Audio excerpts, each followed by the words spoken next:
Здравствуйте. На что ты снимаешь? Что мне купить еще там? Какую вспышку?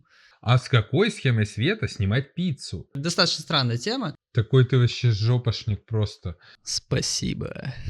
Бесплатно съездил. Были модели, понятное дело. Там что-нибудь успел посмотреть? Или так чисто работал? Мне интересно заниматься всем одновременно. Научился имитировать... как? Зализанный, идеально гладкий. Нет, так не бывает. Я умудрился их взять и вывести. В Ирак? Серьезно? База Ирака. Собиратели травы. У меня чемодан вот на террасе стоит. Ну, все как положено, как бы. 2 голов за глаза. А сейчас тебе сколько надо? Меня просто прет от этого. Снимаешь нормально? Естественным светом снимать еду, типа, это вообще... О, господи.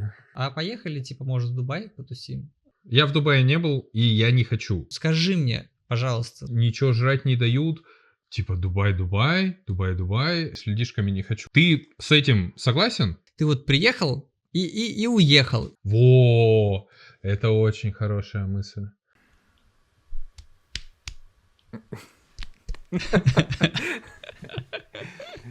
Всем привет, с вами Эд. Сегодня у нас немного нестандартное видео. У нас сегодня будет гость, его зовут Никита. И мы с ним будем обсуждать кучу всякой интересной информации, потому что у него судьба такая, в общем, помотала его жизнь. Будем узнавать, как он дошел до жизни такой.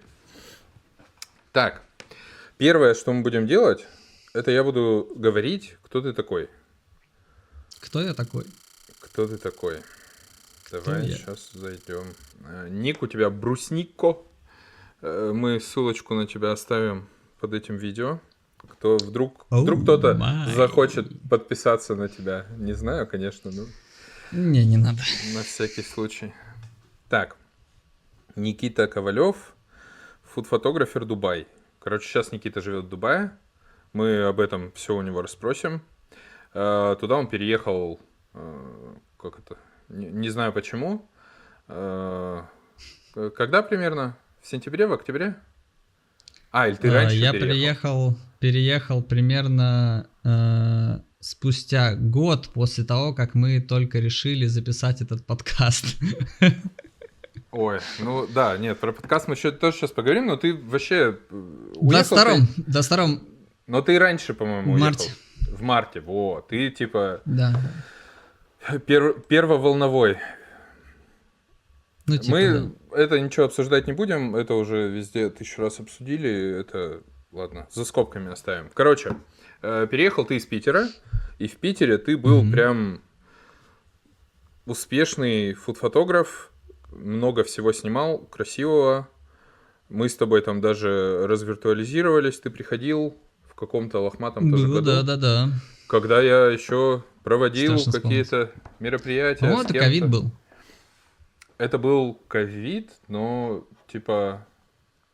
Ну, это был 20-й, мне кажется, год был. Нет, в 20-м не было еще ковида. В 21-м... В 20-м я зимой приезжал Короче, в ноябре, по-моему, я приезжал, и потом в январе или феврале я приезжал, в 21-м. Вот, и мы, по-моему, с тобой тусили... слушай, нет, это вообще... Зимой было дело, по-моему. Это было вообще давно. Мы с тобой-то ходили еще... Короче, да, это еще даже не с Мишей. Ой-ой, я вообще не помню. Надо поднять. Короче, подкаст записи. 2 СДВГшников, вы поняли? Да. Короче, Питер, красота, слякоть, нечищенные сугробы, нет солнца, ты там фоткал, научился имитировать солнышко, и поэтому был востребованным, успешным фуд-фотографом в основном, насколько я понимаю. Паттерны снимал, да. Я вот тут как раз смотрю, потом, что-нибудь, какой-нибудь видеоряд. В какой момент... Баловался. В какой момент мы будем показывать твой шоу-рил? Мы уже его показали? Мне кажется, да, показали. Хорошо. Иначе как-то странно. И заинтересовали всех, чтобы они посмотрели, кто это такой, наснимал такого. Да, можно ставить на паузу, типа, посмотреть. Все, можно закрывать видео, подкаст. Не, короче, переехал ты переехал, но до того, как ты переехал, ты гонял еще в прекрасную командировку в Ирак или в Мгм. Иран? В Иран. Да, да. В Ирак, в Ирак. Это, В Ирак? Серьезно? это история, да, которая, я не знаю, кому, я всем говорю, вообще все удивляются, потому что, ну не знаю, мне кажется, из всех стран, куда можно поехать в командировку, типа в Ирак, Еще это и в самое первую. странное, еще и в первую, да. Хочется умереть достойно. Ты прикинь, это вот надо было видеть пограничников, которым я старательно объяснял, что я еду работать, вот у меня есть, значит, бизнес-виза, я по приглашению в такую-то компанию, да. А началось все очень забавно, потому что мне вообще написали мне чуваки, какая-то типа онлайн-школа, какие-то они делают, типа всякие... Короче, инфобизнес, короче. И курсы всякие, марафоны там и так далее. Ой, Вот. даже... А, Это они- ты сделал для них курс. Да, да, да, да. Ой. Они мне написали, типа, предложили, давай, типа, курс сделаем. Я такой, ну, можно. Вот. Причем они хотели, чтобы я, типа, рассказал, как вот еду снимать на телефон. Мгм. Что, ну, короче, достаточно странная тема, но у них просто, как бы, как они объяснили, у них аудитория, там, домохозяйки всякие, и поэтому, как бы, им на камеру и не надо, а на телефон пусть будет. Вот, и, короче, записал я им курс, и одна девушка русская, которая живет в Америке, и она вообще просто, в принципе, много путешествует, но сейчас подосела в Америке, она этот курс посмотрела, потому что она знакома с владельцем, собственно, компании, фабрики, которая делает сладости в Ираке.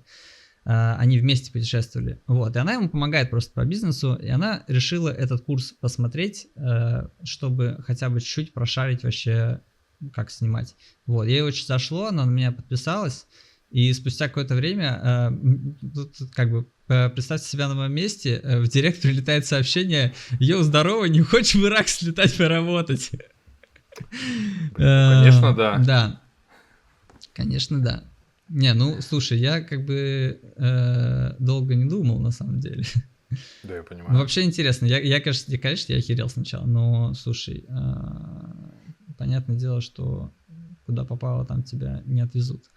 Вот, и очень-очень здорово было, да. Мы там, вообще, надо сказать, вот это вот, знаете, начинается, люблю эти разговоры, когда, типа, а кто должен там придумывать техническое задание, а должен ли фотограф, значит, напрягаться и вообще думать, что ему делать. Мы недели 2 составляли просто ебейшую таблицу здоровенную, где расписывали, потому что, ну вот представьте, типа, фабрика, которая там до хуя существует, у них, по сути, как бы нормальной съемки не было никогда. И как бы им надо все.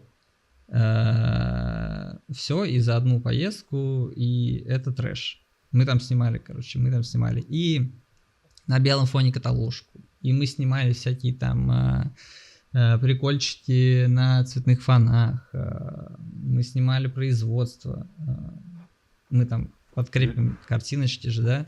Да, людей Короче, вы я там думаю, что снимали. прям сейчас можно будет и подклеить, наверное, чтобы пока я рассказываю, это все показывалось.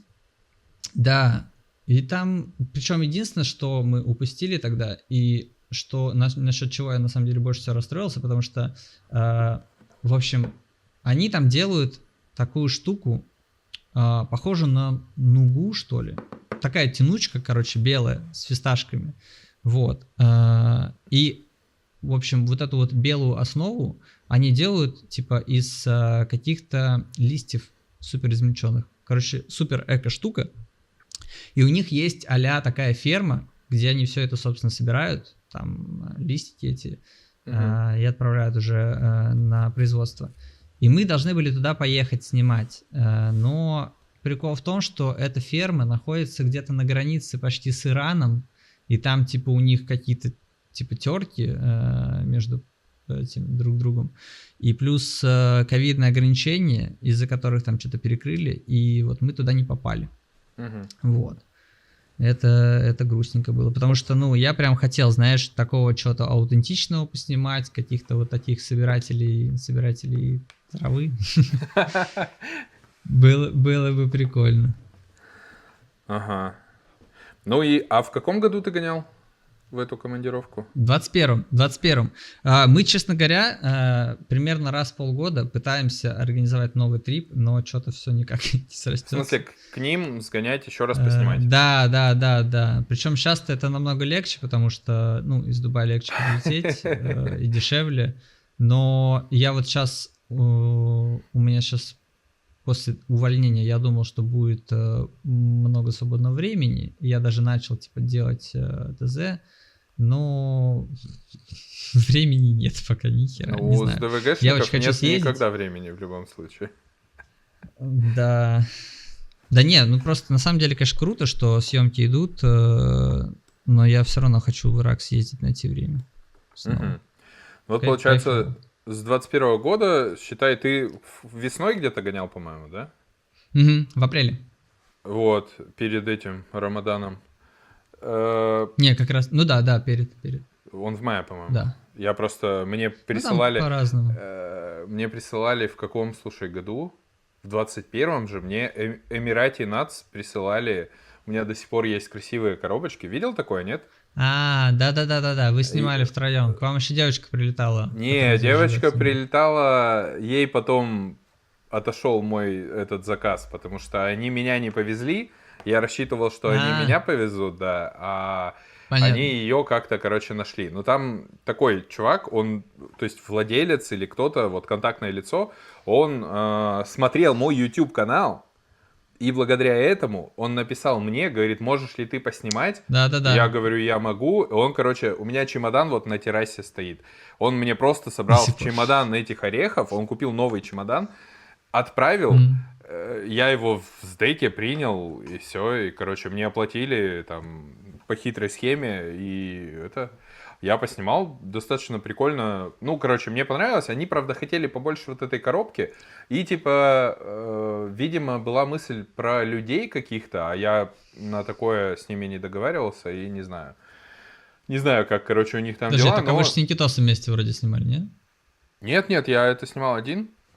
Это А. вообще с Никитосом мы Окей. давненько не можем собраться с ним ничего поснимать. Он как бы людишек снимает. Я на съемки с людишками не хочу, а предметку ему когда присылают, ну, типа, запрашивают, ну, условно, коммерческое. Он мне такой пишет, вот там, вот то, все, надо, типа, поснимать. Я, короче, накидываю коммерческое, мы его отправляем, и все молчат, потому что там ценник получается солидный, и как бы это... Все сливаются. Ну да. Ну и вот, получается, мы с тобой с 21 года пытаемся записать подкаст этот. Вот Получается мы так? дошли уже до того, что мы прям в 24-м сидим и его записываем. Замечательно. Ну, мы дошли. Дошли, да. Ну, нормально. Я на самом деле очень хочу давно и много записывать подкастов со всеми чуваками. Ты вообще, получается... как сказать, с одной стороны, ты подписчик, потом ты сам классный фотограф, ты активный член нашего сообщества по фото, постоянно что-то комментишь, какие-то безбашенные свои эти тесты с ДВГшников, чтобы там все эти вспышки, пучки направить там на пятнышко, все это сравнивать, сидеть, пиксель-пиппинг, вот, и как бы, ну, логично. То есть там я с Майской давно хочу записать подкаст тоже, мы с ней... Но она никак не может найти микрофон. Повезло, что тебя там... Мне повезло, Максим, да, что есть Макс. Вот. Спасибо, его тоже Макс. надо... Да, его тоже надо подтянуть. Спасибо. Не знаю, посмотрим, как получится по качеству. Мне повезло, мне прислали Godox, эти Virsa M2, и у меня... есть теперь, я могу вдвоем с кем-то, короче, записывать подкаст. Нормально. Меня устраивает абсолютно качество с петличек, не обязательно эти подкастовые микрофоны. Главное это смысл и как бы, чтобы человек был интересный, и все, остальное нафиг не надо. Ну и сейчас, короче, первая такая проба. Мы с Диной записывали на телефон, она на селфи-камеру, по-моему, записывала. С Юлей Космо записывали тоже, по-моему, я не помню, она на камеру или нет. Я помню. Нет, там, по-моему, на вебку. Стебловский тоже на телефон, короче, что-то записывал. Я не понимаю. Вот меня позвал Олегас, чувак такой, я не знаю, кто смотрит всякие обзоры и вот это вот, то, возможно, видели, так канал называется, Олегас, и там он обзоры всяких камер, короче, и стримы проводит, и вот он меня позвал на стрим, так мы сидим там, у меня красивый, типа, задник, я не знаю, что-то подготовлено, я сижу со звуком, и он сидит тоже, у него там все разноцветное, все красиво, все, ну, то есть, типа, блогер. Все как положено, как бы. Да. Вон ты тоже постарался, молодец. А так удаленно, то есть, грубо говоря, Журнаков ко мне приходил, вот тут же мы записывали, мы обвешались коврами, вокруг были прям реально на стойках висели ковры, одеяла, всякая хрень, чтобы типа звук был нормальный, потому что тут был голый гипсокартон, не было эхо. стеллажа, было лютое просто звонкое эхо, и ну это вообще как бы было стрёмно, хотя мы вообще в Zoom рекордер записывали, просто сидели, между нами был Zoom рекордер, и мы типа в него говорили. Да ладно. Ну, Я звук, уже забыл, я смотрел давно. Да. Ну, хочется на самом деле записывать. Это, мне кажется, Да должно ладно, быть нормально, прикольно и да, интересно. Вот. Так, давай подробнее обсудим вот эту твою первую командировку. Как ты получил этот заказ, все понятно. Прописывали там, что будете снимать, дофига всего снимали. А по оплате, ну, так хотя бы примерно сравнимо там с твоей Слушай, питерской я, тогда. честно говоря, Бесплатно не съездил. знаю, как бы... Не-не-не. Прикол в том, что, типа, понимаешь, вот у меня есть, да, в голове осознание, что там в условной какой-нибудь Европе, там, ну, грубо говоря, в западных странах ценник как бы сильно выше, чем в России. Это да. Но какой ценник в Ираке, я вообще понятия не имел и не имею даже сейчас, если честно. Поэтому... С одной стороны, я не хотел как бы не завышать, не занижать. С другой стороны, мне, в принципе, дико было интересно просто съездить. И, ну, конечно, я снимал 7 дней, и на 7 дней я бы бесплатно не поехал бы. Но в целом мне было бы интересно даже бесплатно съездить на какой-то, может, более короткий период. Вот. Я просто подумал и поставил питерский свой ценник, просто перевел его в доллары по тому курсу, как бы, и все. Вот. И я, честно говоря, до сих пор не понимаю, продешевил я, не продешевил, да и все равно, если честно. Вот. Сейчас, если я поеду, я понимаю, что дубайский ценник, он как бы овер-овер. Вот это реально как бы too much для Ирака будет так точно. Вот, и не знаю, если я поеду, я, конечно, по российскому вряд ли снова буду снимать, но по какому-то среднему, наверное, да. Нет, да какие проблемы, если ты, ну то есть, получается, ты сейчас-то переговоры ведешь тоже с этой девочкой, которая курс проходила, или как? Нет, сейчас переговоры веду с... Напрямую с чуваками? Ну, типа. с владельцем, да. Но он, Ну, он и типа, норм, иракец? тип с ним. Нет, он ливанец, Ага. кажется. Он вообще из Бейрута. Ну и батя его, основатель фабрики, он Нет, так тоже из ты Бейрута. как бы, какие проблемы? Вот тебе пишет чувак, типа, все, да, вот столько мы будем снимать, давай, типа, приезжать, сколько это будет стоить. Ты такой говоришь, вот мы там с тобой 3 года назад снимали, я снял тебе вот так, сейчас я умею снимать вот так, это, типа, намного круче. Не, в этом плане вообще никаких проблем. Ну, как бы... Не, в смысле, да, ты нет, скажешь, нет, типа, смотри, у меня, типа, за тот ценник, за который мы снимали, я не поеду, а за тот ценник, ну, типа, вот, в идеале за тот ценник, за который я снимаю в Дубае. Называешь ему ценник в Дубае, он такой говорит, ой, типа, это дорого. Ты такой, ну, давай искать, типа, что-то между. Ну, потому что, грубо говоря, я не знаю, тебе насколько сейчас интересно туда поехать, опять поснимать. Мне кажется, ну, я сказал, всё что равно интересно. очень интересно. Ну Тем более вот. на эту ферму сгонять. Посмотреть, как траву собирают. Понятно. Нет, ну, не знаю, мне кажется, изначально самому занижать для того, чтобы согласились, это, ну, такая история, не знаю. Не. Так а мы, да, так и было, как ты говоришь. То есть я ему объяснил, что на каких условиях я сейчас тут работаю. И, ну, в общем, все, как ты сказал, было. И сейчас просто я еще понятия не имею, на какой срок все это, ну, в смысле, сколько дней надо будет снимать. И ну, просто я как бы буду, скорее всего, делать скидку за условный объем, потому что есть как бы вероятность, что я туда поеду и там за неделю заработаю месячный доход местный. Вот. Даже несмотря на то, что типа это дешевле будет, сильно дешевле, чем здесь. Поэтому, мне супер интересно, мне это будет супер выгодно в любом случае, просто пока что все еще в процессе. Надеюсь, что в этом году мы наконец-то, блядь, соберемся, потому что, ну реально, мы каждые полгода списываемся и все что-то затухает, вот, надо дожать. Прям как с подкастом у нас. Да. Ну, производство прикольно, то есть там, правда, что-то по свету, ну, я понимаю, ну, что там потому что, не да, везде. типа, там такие условия, что, знаешь, не будешь заморачиваться со вспышками, потому что, ну, типа, там были, знаешь, пару уголков, где из окна прикольный свет, там, типа, еще более-менее, да. А в основном, типа, это супер базовые такие интерьеры технические, где вот этот потолочный свет, вот эти квадратные потолочные светильники на навесном потолке, супер это все низкое, и ставить вспышку, во-первых, типа, в принципе, ну, практически нереально поставить так, чтобы она была над человеком. То есть она, ну, как бы головой упрется в потолок, и там некуда дальше. Вот. И, а как иначе, типа, ну, сбоку, типа, будет не очень. В общем, сложно. Проще снять так, и, знаешь, я советовал им в основном использовать это все в ЧБ, типа, как такой бэкстейдж стайл. Вот.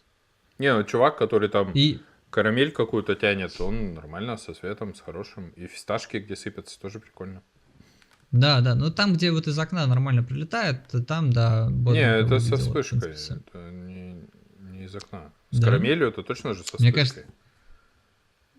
Да. Где там, он да, вот так там, тянет. Да. Ну там это другое помещение, да, я вижу, там, да. Так, что ты, ну я не знаю, ты помнишь или нет, что ты брал туда по оборудованию? Давай вообще надо обсудить. Я брал все. На что ты снимаешь? Я брал, ну типа реально все, что у меня тогда было. Плюс я еще вез пару фонов на холстах, которые там остались. Я вез просто бумаги. Я тогда, короче, до этого у меня даже не было чемодана. Я купил чемодан специально под эту поездку, чтобы все туда впихнуть. Чемодан наполовину умер после этой поездки, но он дешевенький был. Вот, а так, да, куча всего. Я вез целый букет сухоцветов, чтобы вы понимали, в самолете в ручной кладе. Короче, да, до хера всего. По сути, просто, типа, там, ну, как бы, вот, Полина, ты жалуешься, Поля Мэй, кто не знает, не знаком, Полина Майская, она жалуется, что в Грузии чего-то там ей не достать. В Ираке не достать чуть меньше, чем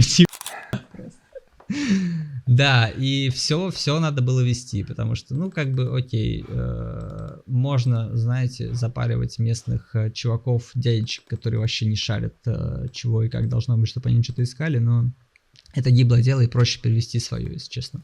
Потому что, ну, камон, как бы, платишь за багаж, платишь за ручную кладь, там, за нормальный перелет, и все. Ну, точнее, платит заказчик, и все везешь. Норм. Логично. Ну, то есть ты, типа, сколько у тебя там было вспышек, я не знаю, стоек? У меня было 2... Я же не вез постоянник. Нет, у меня было только 2 пыхи. У меня было 2 пыхи только. Все. АД-200, АД-400. Причем 400-ку я купил тоже под эту съемку. У меня до этого была только одна вспышка. Но я типа брал иногда у друга вторую АД-200, когда надо было. Вот. А тут я подумал, что ну камон. И причем я это тоже заложил в бюджет съемочки. Ну, как бы вообще не считаю. Ну, это вообще нормально, да. Вот. Прикольно. принципе, 2 голов за глаза хватало. Да я еще, честно говоря, как бы я смотрю те кадры, ну, это не то видение, которое сейчас, поэтому, в принципе, типа для того уровня мне было 2 голов за глаза вообще. Вот. Ну, плюс, понятно, отражки, типа пенокартон тоже, несколько листов с собой, белых, черных. Да. А сейчас тебе сколько надо голов, чтобы снимать? Расскажи же мне. Ну, типа как, это не то, что надо постоянно, просто, как это сказать? Ну, типа, смотри, тогда я не мог себе ответить, да, на вопрос, зачем мне голов больше, чем 2. А сейчас, типа, я знаю случаи, ситуации, когда мне нужно больше. Вот как бы так, примерно.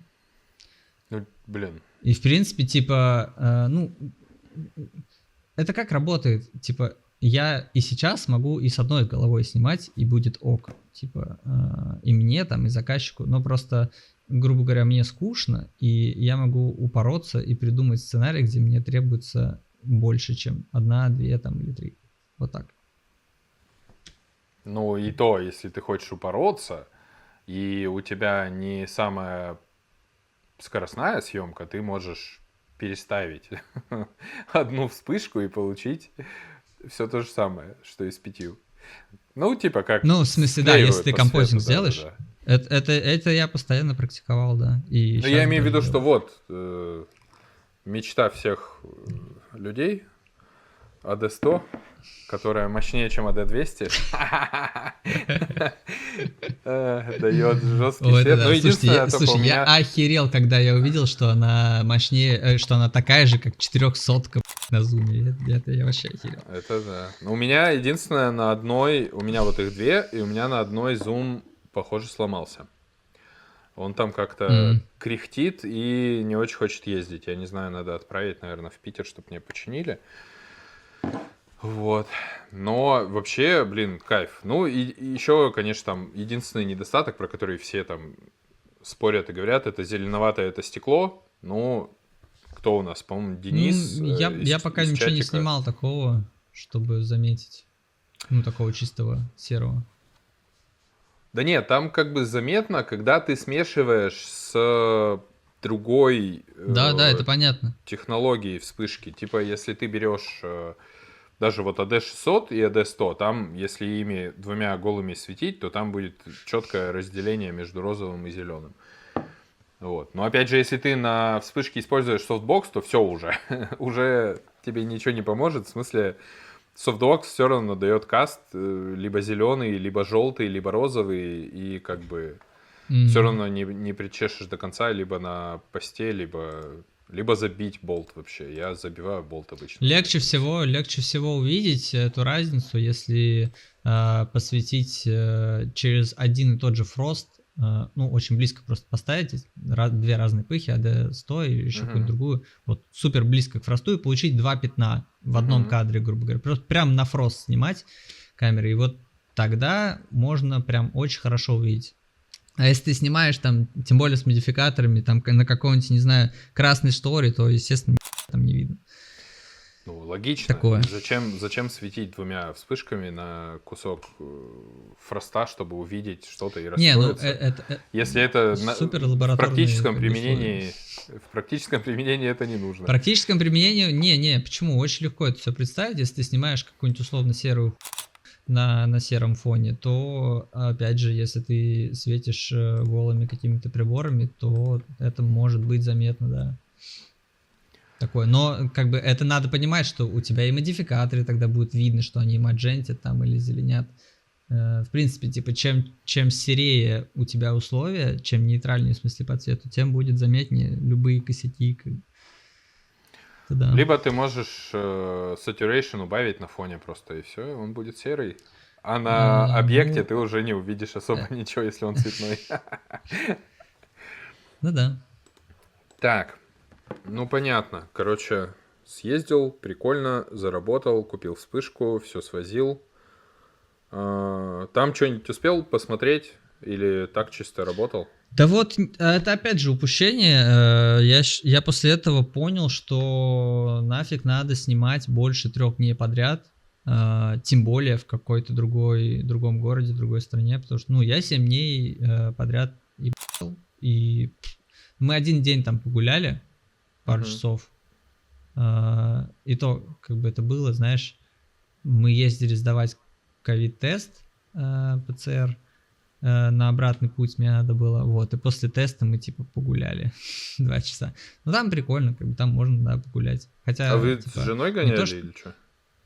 Не-не, я один гонял. В смысле, Кстати, в ты этот там раз я, скорее всего, захочу поехать с женой, опять же, типа, по тем же причинам. Вот. Ой, не знаю. Я бы в Ирак что-то не хотел бы с женой, мне кажется. Я бы сам справился.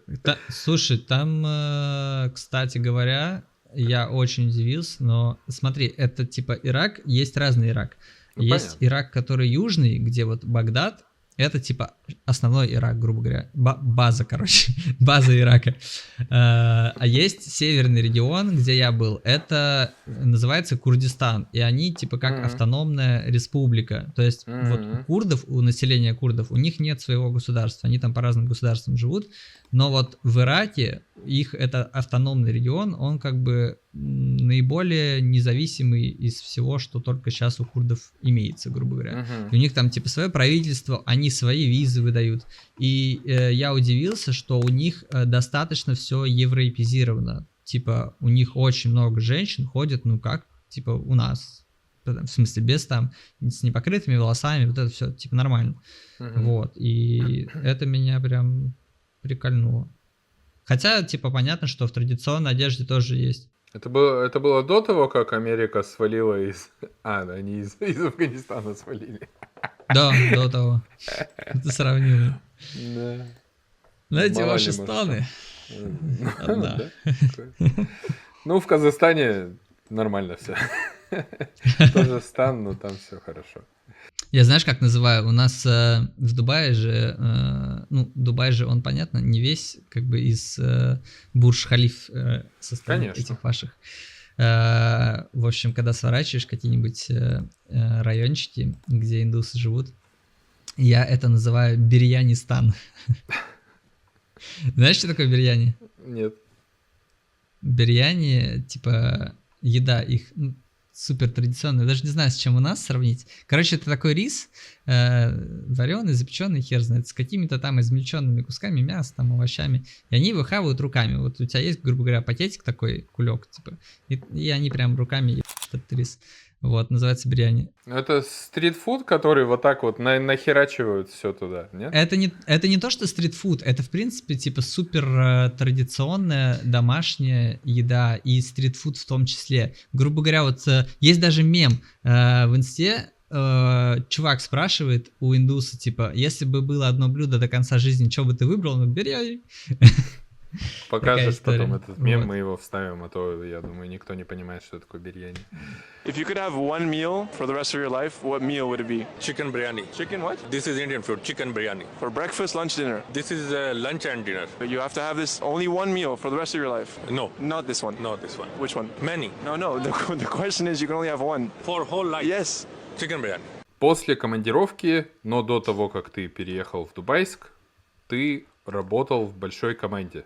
И ты нам сейчас будешь про это рассказывать. О, да. Вообще, кстати, интересно, что в 2021 году какой-то дикий случился буст вообще всей движухи. Наверное, это связано с тем, что после ковида как-то все завертелось. Ну вот, была история, кстати, даже, что я... как бы это сказать? Я отшил, короче, студию Артемия Лебедева, можно так сказать. Да прикол был, они выложили, где-то я увидел, что у них, типа, идет как конкурс, короче, они ищут фотографа, вот, у них там было какое-то тестовое, типа, снять чай, там, типа, супер правильное ТЗ, в смысле, супер подробное, и, ну, как бы, я каким-то мозгом понимал, что чем ближе к ТЗ снять, без всякого творческого, знаете, как бы приколюх, то тем выше вероятность, что это апрувнут. Я, кстати, найду этот чай, наверное, мы ставим его сюда. Я снял супер-супер, прям очень близко к тому, ну, может быть, цвет немножко чуть-чуть по-другому сделал, не суть. В общем, они это приняли, мы там созвонились, а я думал, типа, что, знаете, там, типа, Артемий Лебедев, типа, что там команда крутая, что там всем платят. Не-не. В общем, просто мы не сошлись по деньгам, потому что я сказал, чуваки, типа, вы хотите, чтобы я работал на постоянке у вас. Это мне нужно переехать в Москву. Мне нужно переехать вместе с женой. Если вы хотите, чтобы я переехал, мне, получается, нужно отказаться от всего своего фриланса, жене нужно отказаться от своего фриланса, и, типа, ну, для этого нужны некоторое количество мании, Логично. чтобы на такое пойти, вот, тем более, ну, как бы, ну, в Москве жить, сами понимаете, даже тогда, в 21 году. И просто, типа, оказалось, что ребята платить не готовы. Ну, я сказал, что вам, как бы, смысл вам искать кого-то из другого города, если гораздо удобнее искать кого-то из Москвы. Ну и плюс, типа, по тем деньгам лучше, как бы, искать кого-то начинающего, конечно, чем какого-то человека, у которого там своя клиентская база, типа, уже куча съемок и так далее. Ну, такое. Вот, а потом внезапно меня порекомендовали, короче, блин, с чего бы начать? Ты научился снимать. Нет.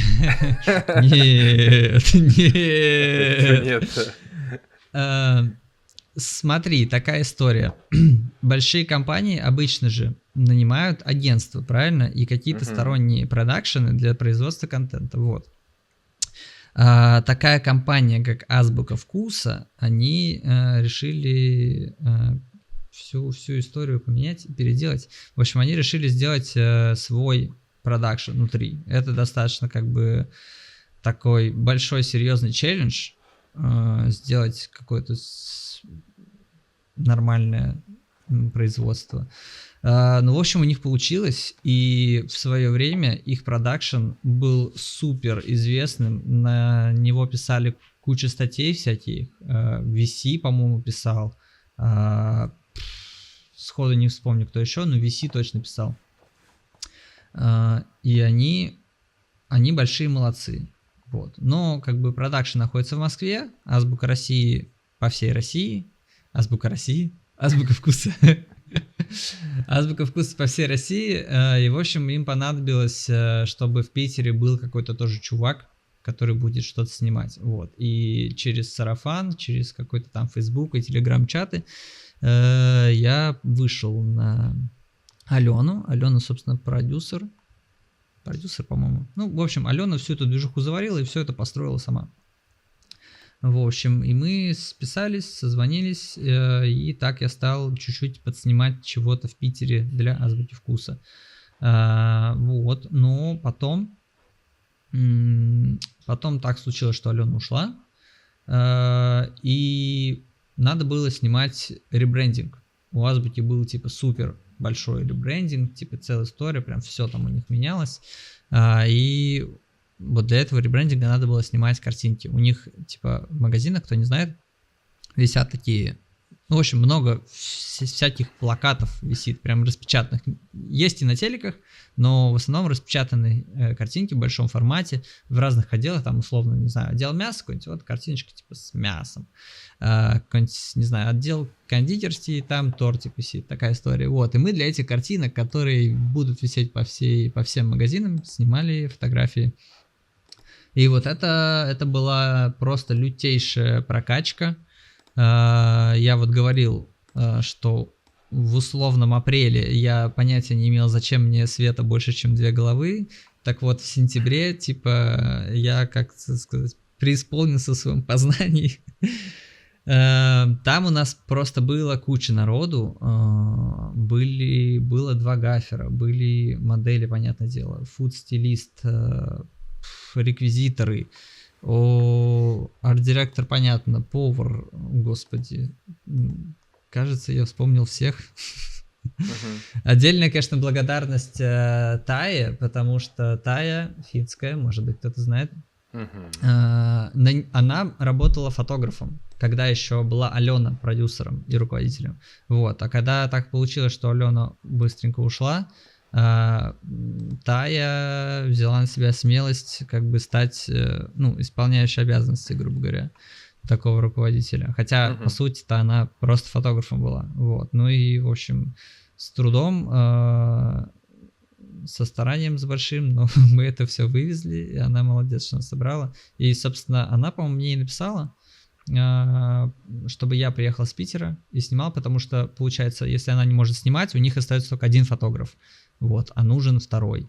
И я вот приехал вторым снимать. Катя первый фотограф, который из Москвы, Катя Рабина, и я приехал из Питера. И у нас было, по сути, две типа зоны в двух разных комнатах, и вот мы бомбили. И это было капец супер интересно, просто невероятно, потому что, знаешь, когда я приехал и увидел вообще масштаб всего действия, я чел, который снимал там с одним софтом, грубо говоря, там одним контровиком каким-нибудь, или там одним рисующим жестким, одним типа софтом еще. Там капец. Я скинул Эду с Бекки, это их подкрепит. В общем, это реально лютая история. Было супер интересно.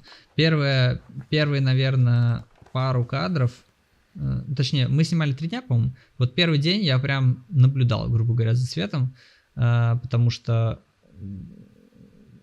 в общем, представьте, это не как обычно, ты сам куда-то что-то ставишь, нравится тебе, не нравится, кнопку нажимаешь. Нет, здесь, есть бриф в PDF где-то на 100 листов со всей историей, вот, и там, в общем, подготавливается объект, там фотостилист работает, там фоны ставятся, и световики, у меня стоит камера, у меня подключен ноут с LoveView, и световики, там мы снимали с комбинированным импульсом и постоянным, вот, и, в общем, они это все двигали, и все смотрели, все, кто должен это все утверждать и апрувить, они это все смотрели и меняли. А я, грубо говоря, я не то, что не нужен, это не так, как обычно, когда фотограф сам только все решает, вот что я имею в виду.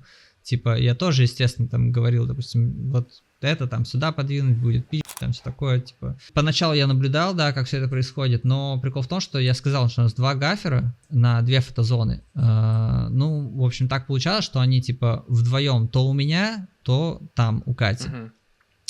И, в общем, когда они были у Кати заняты, и я просто, чтобы, не стоять просто так, я начал все это сам ставить, потому что, я просто увидел принцип, что, грубо говоря, вот если вы снимаете с одним источником, у вас один источник, освещает все, да, и фон там, и объект, и там максимум, допустим, хорошо, вы можете поставить отражатель, пассивное отражение сделать, да, вот, у вас один источник, грубо говоря, который работает на все. А здесь, другой принцип, когда отдельные источники выполняют каждый свою задачу.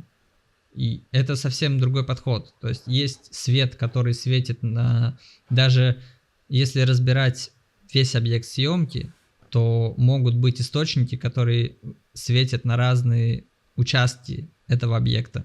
Вот так, Конечно. грубо говоря, можно сказать.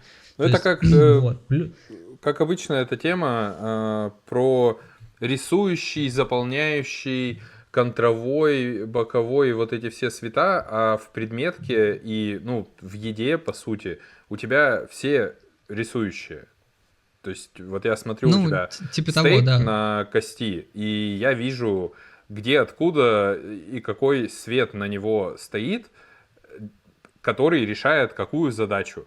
То есть, левая вот эта пласть, плоскость, она освещена одним источником. Торец, который мы видим справа, он освещен вторым источником. Там еще есть блики дополнительные. Естественно, отдельно фоновые рисунки.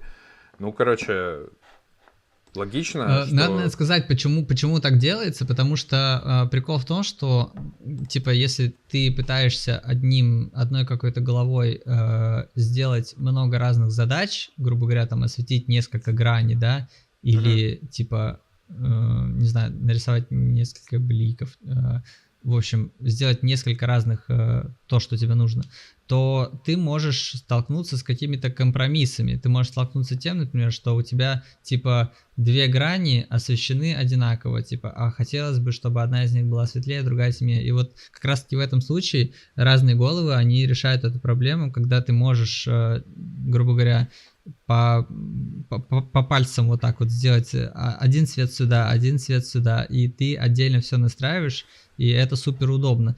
Супер удобно в плане освещенности, но в плане сетапов ни хера не удобно, потому что, ну, вы видите бэки, это капец, это лес. Если тебе надо что-то поменять, куда-то подвинуть, ты вот так вот просто через это все перебираешься, не дай бог только все это не уронить, не сломать. Вот. Ну да, но с другой стороны, про ограничения, если ты снимаешь с одним источником, например, ты для того, чтобы получить определенное соотношение яркости, типа световой и теневой части твоего объекта, ты должен расположить как-то отражатель. И в итоге может быть такое, что отражатель нужно располагать со стороны камеры близко к объекту, и он либо у тебя в кадре, либо, ну, то есть тебе его на посте замазывать, убирать, либо он уже закрывает, типа его как бы отражение достаточное, но он уже перекрывает в твоем ракурсе объект, и тебе вообще тогда не получить. То есть либо что-то выпиливать. Ну, короче, понятно, что несколько, там, 5 источников света на съемке это тоже головная боль, но если это головная боль гафера, то это прикольно. Слушай, вот то, что ты сказал, это не значит, что если ты заменишь отражатель на активный источник, на какой-то прибор, то тебе не надо будет его композить, потому что, ну, может так оказаться, что у тебя нет модификатора нужного размера, например, у тебя он может быть слишком большой или, наоборот, слишком маленький, и тогда тебе придется, опять же, идти на компромиссы, либо ставить его слишком близко и композить, либо еще что-то придумать. Ну, в общем, компромиссы, честно говоря, есть всегда.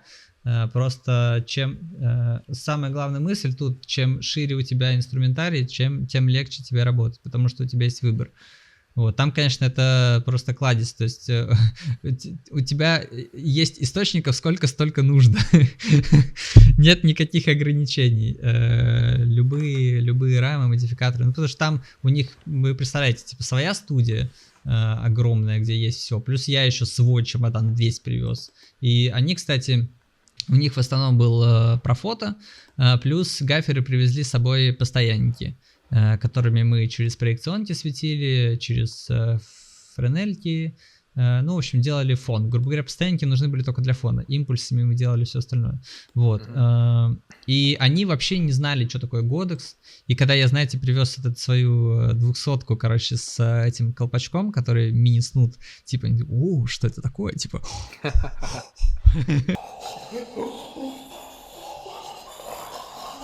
Такая была примерно реакция.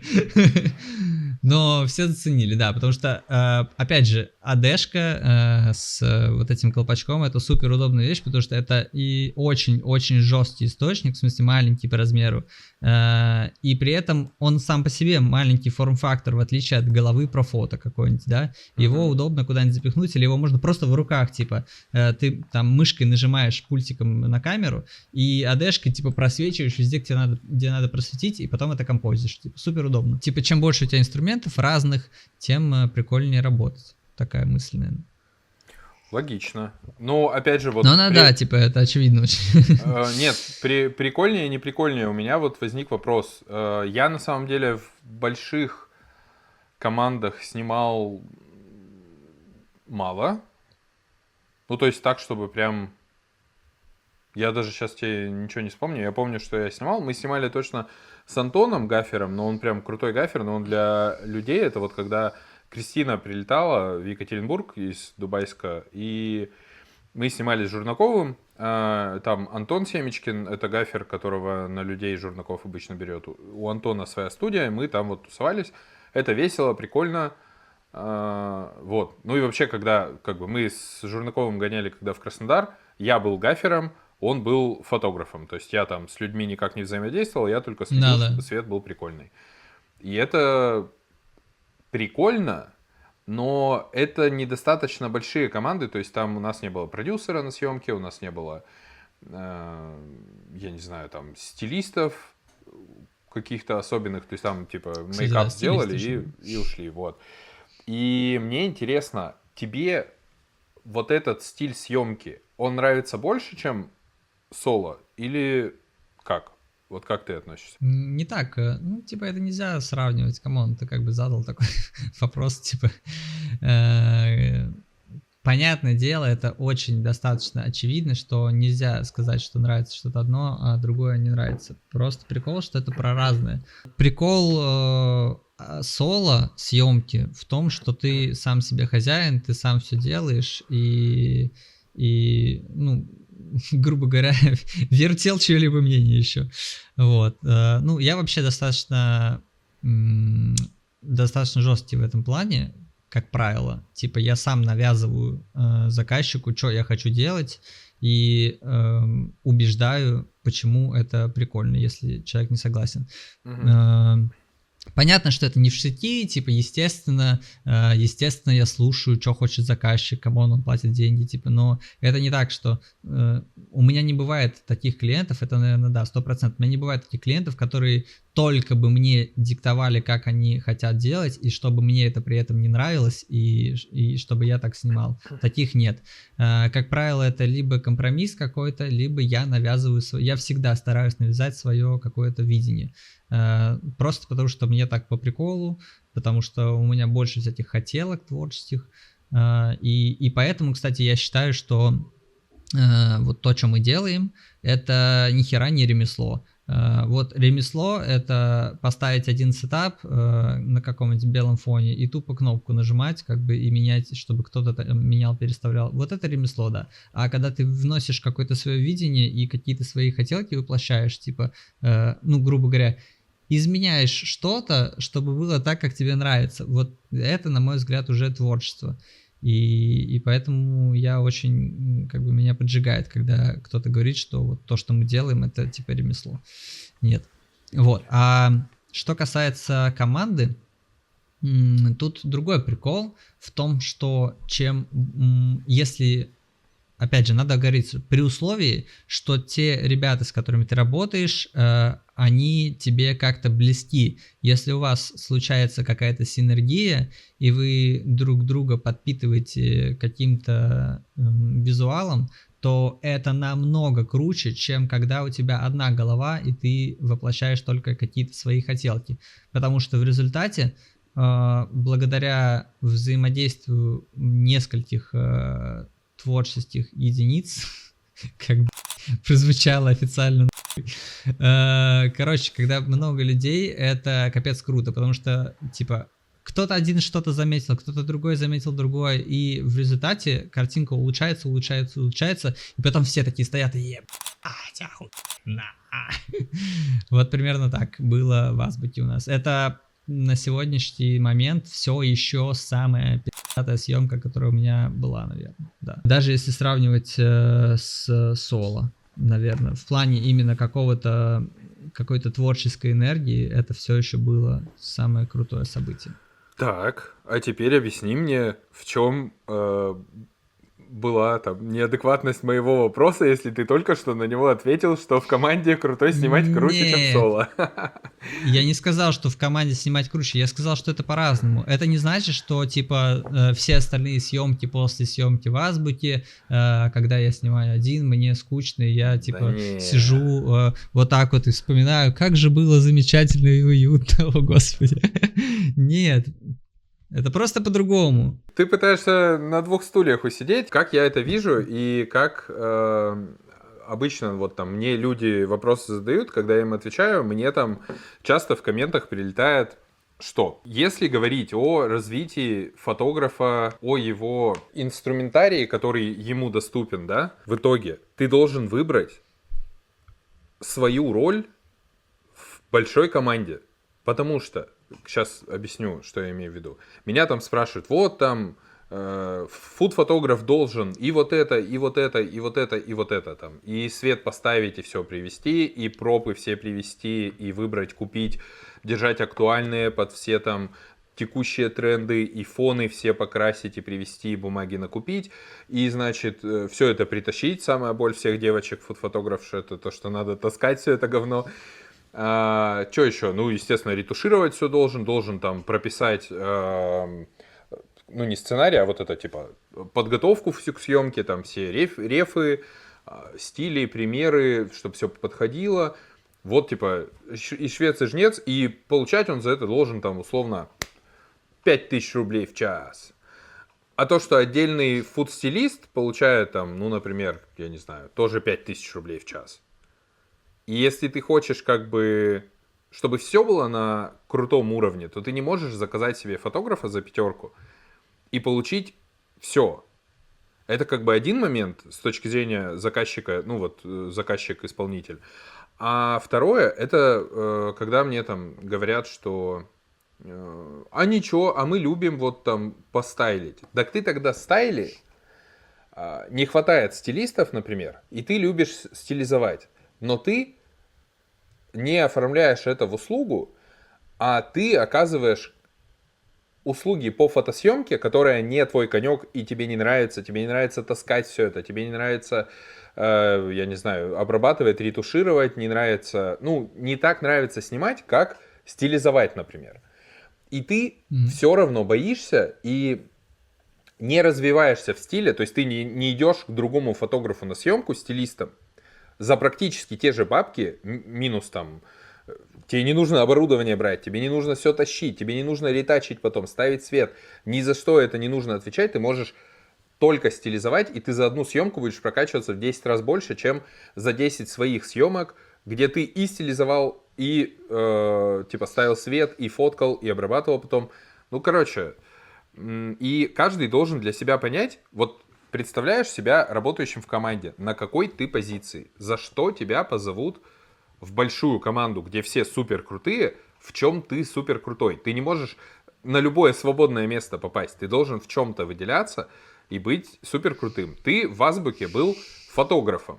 Соответственно, тебя взяли за там видение, за понимание... Ну, то есть ты должен был отвечать за камеру полностью, за там ракурсы, выбор фокусного, настройки, вся вот эта шляпа. Гаферов выбрали за то, что они понимают, как поставить свет. Продюсер может все это всем объяснить. Все замечательно. Синергия. Потом еще ретушер все заретачил. Или ты сам ретачил? 50 на 50. 50 на 50. Ну, типа смотри, в идеальной команде... Для заказчика все ретачил ретушер, для себя я понял. ретачил в основном сам. Все, ты для себя типа в портфолио ретачил классные картиночки, я помню. Да. Ты с этим согласен? Частично, смотри, Давай. я тебя выслушал. У меня очень просто. Во-первых, я не люблю, когда ставят так вопрос, что типа кто-то что-то должен. Никто на самом деле не должен. Ну, типа, если ты сам перед собой, если перед заказчиком по договору, тогда да. А если ты сам перед собой, ты ничего не должен. Это, ну, как бы, надо понимать, что все это твой выбор. Если ты хочешь снимать фуд-фото, то получается, тебе надо при этом захотеть разобраться в камере, тебе надо захотеть разобраться со светом, тебе надо захотеть разобраться вообще, чего делать с едой и как это потом ретачить. Если ты не хочешь с этим разбираться, ты можешь коллаборировать с другими людьми, то есть собирать свою собственную команду. Логично? Логично. Соответственно, для заказчика, вот второй момент, то, что ты упомянул, что как это так, фотограф 7 рук, 10 ног за 5000, а один фудстилист те же самые 5000. Так почему так происходит? Это тоже очень просто. Я это своим заказчикам доношу, что если, как это сказать, я могу фудстайлить сам, и я на самом деле люблю фудстайлить. Я, в принципе, типа, люблю готовить, мне нравится с едой возиться. Вот. И у меня, типа, например, 5000 в час, да, то надо понять, что 10 каких-нибудь фотографий мы будем снимать, например, 10 часов. Но если мы возьмем в команду фуд-стилиста, и, соответственно, бюджет съемки увеличится вдвое, мы снимем не за 10 часов, а за 5. Все Да. логично, поэтому я тут не вижу никакой проблемы в том, что я за 5000 делаю и фудстайл, и съемку. Вот, просто это получается в итоге дольше, но как бы понятно, что при таком раскладе я и заработаю в 2 раза больше, чем если я буду работать вместе с фудстилистом. Потому что в таком случае бюджет попилится на нас двоих. Вот. Для заказчика нет разницы по бюджету, будет разница по времени. Вот. Ну, по времени и, скорее такая всего, история. по качеству, потому что ты говоришь, что ты любишь пофудстайлить, но если придет Нет, фудстилист, профи, подожди, Давай. это зависит от того, кто как фудстайлит. Слушай, я могу сказать, что как бы, окей, хорошо, я могу тебя отослать к Ане Бушуевой, с которой мы работали на Азбуке, и, в общем, она, я уверен, что она сможет подтвердить, что я, в принципе, как бы вполне себе могу, в общем. Вот. Мне нравится, я это умею делать, и, слушай, у нас тут в Дубках в наших, в общем, надо было мне подыскать фудстилиста, нашел я 3 девочек, одна из которых, типа, прям супер норм, все круто, деньги берет, другие 2 берут сильно меньше, и как бы, ну, камон, это не фуд-стилисты, ну, типа, они супер-супер начинающие, и я сам сделаю в миллион раз круче, чем такие фуд-стилисты, например. ты, типа, считаешь, что нужно быть универсалом? Нет, я так не такой считаю. подход Я нравится, считаю, или что как? я считаю, что это выбор каждого. Типа, если ты хочешь, то ты это делаешь. Если ты не хочешь, то ты ищешь других людей. В общем, вот и все. Ну, типа, если хорошо, если так получилось, что ты не можешь найти заказчиков, которые тебе оплатят команду, и при этом сам не хочешь ничего делать, ну, тогда не снимай. Что я могу сказать? Ну, тут по-другому не работает. На самом деле какой это- еще может быть третий путь? Это вопрос Точнее, такой, четвертый. типа, гипотетический с точки зрения того, что какое развитие есть у фуд-фотографа. То есть, типа, ну, условно, там, если ты работаешь в найме, то ты там сначала исполнитель, потом менеджер, потом там начальник отдела, и потом ты директор, условно. Мгм. Какое развитие есть у фотографа? Вот, типа, он фотограф, фотографирует неплохо, и, типа, дальше что? Он должен добавить себе компетенции других людей, или он должен продолжать развиваться в том, что ему нравится максимально? Все, ну смотри, тут 2 пути, на самом деле это один путь. То есть развивать нужно то, что тебе нравится. Логично. Если тебе нравится углубляться в какое-то одно из направлений твоих задач, то надо так и углубляться, при этом как бы находя людей, с которыми тебе комфортно работать, которые будут брать на себя другие задачи. Вот и все.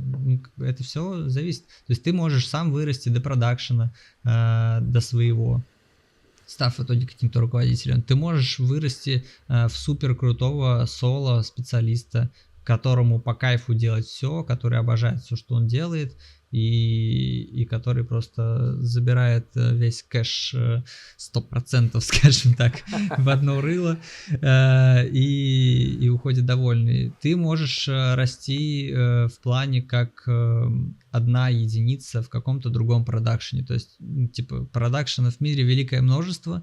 Пожалуйста, отправляй свое портфолио, проходи собеседование и рвись в команды с теми людьми, с которыми тебе хотелось бы вместе что-то делать. Это тоже как бы направление. Поэтому тут каждый решает для себя сам. Это выбор каждого человека. Ну, короче, ладно, я думал, что получится донести. Либо я не могу донести, либо ты СДВГшник и любишь все собирать. Короче, еще раз попробую сформулировать. Получится, не получится. Давай. Фотограф не должен это все делать. ты вот сказал, что тебе не нравится формулировка, что кто-то кому-то что-то должен. У нас получается из-за того, что, например, человек... Ну вот есть, например, Наташа Зайцева, по-моему. Она фотограф и фудстилист. Спасибо. И она больше любит стайлить. И она прилетает в Екатеринбург, потому что ее позвали стайлить. И она...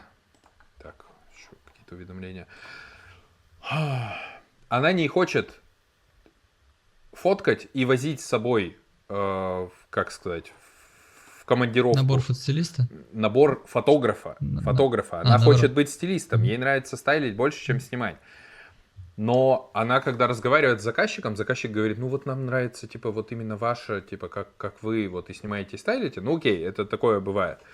Но, как я вижу для себя ее ситуацию, то есть если она больше любит стайлить, чем фотографировать, все равно это невозможно одинаково любить и то, и другое. Вот я тебя спрошу, ты готов всю свою дальнейшую жизнь только фоткать, и там, например, с какими-то членами команды, Что или за только или, стайлить? блин? Ну вот, а как?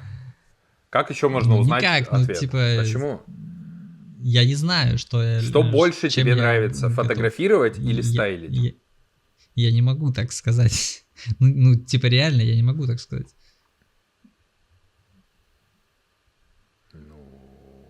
Это странно. Но я не могу выбрать Напишите, одного, типа, напишите только в одно комментариях, вы можете выбрать, или вы как Никита.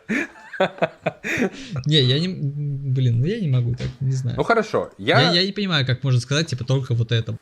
Все, другое. Что значит только вот это? Смотри, я Ну, фотограф. ты так ставишь вопрос, что бы ты выбрал до конца жизни, чем заниматься? Ну, я выберу все. Нет, так не бывает.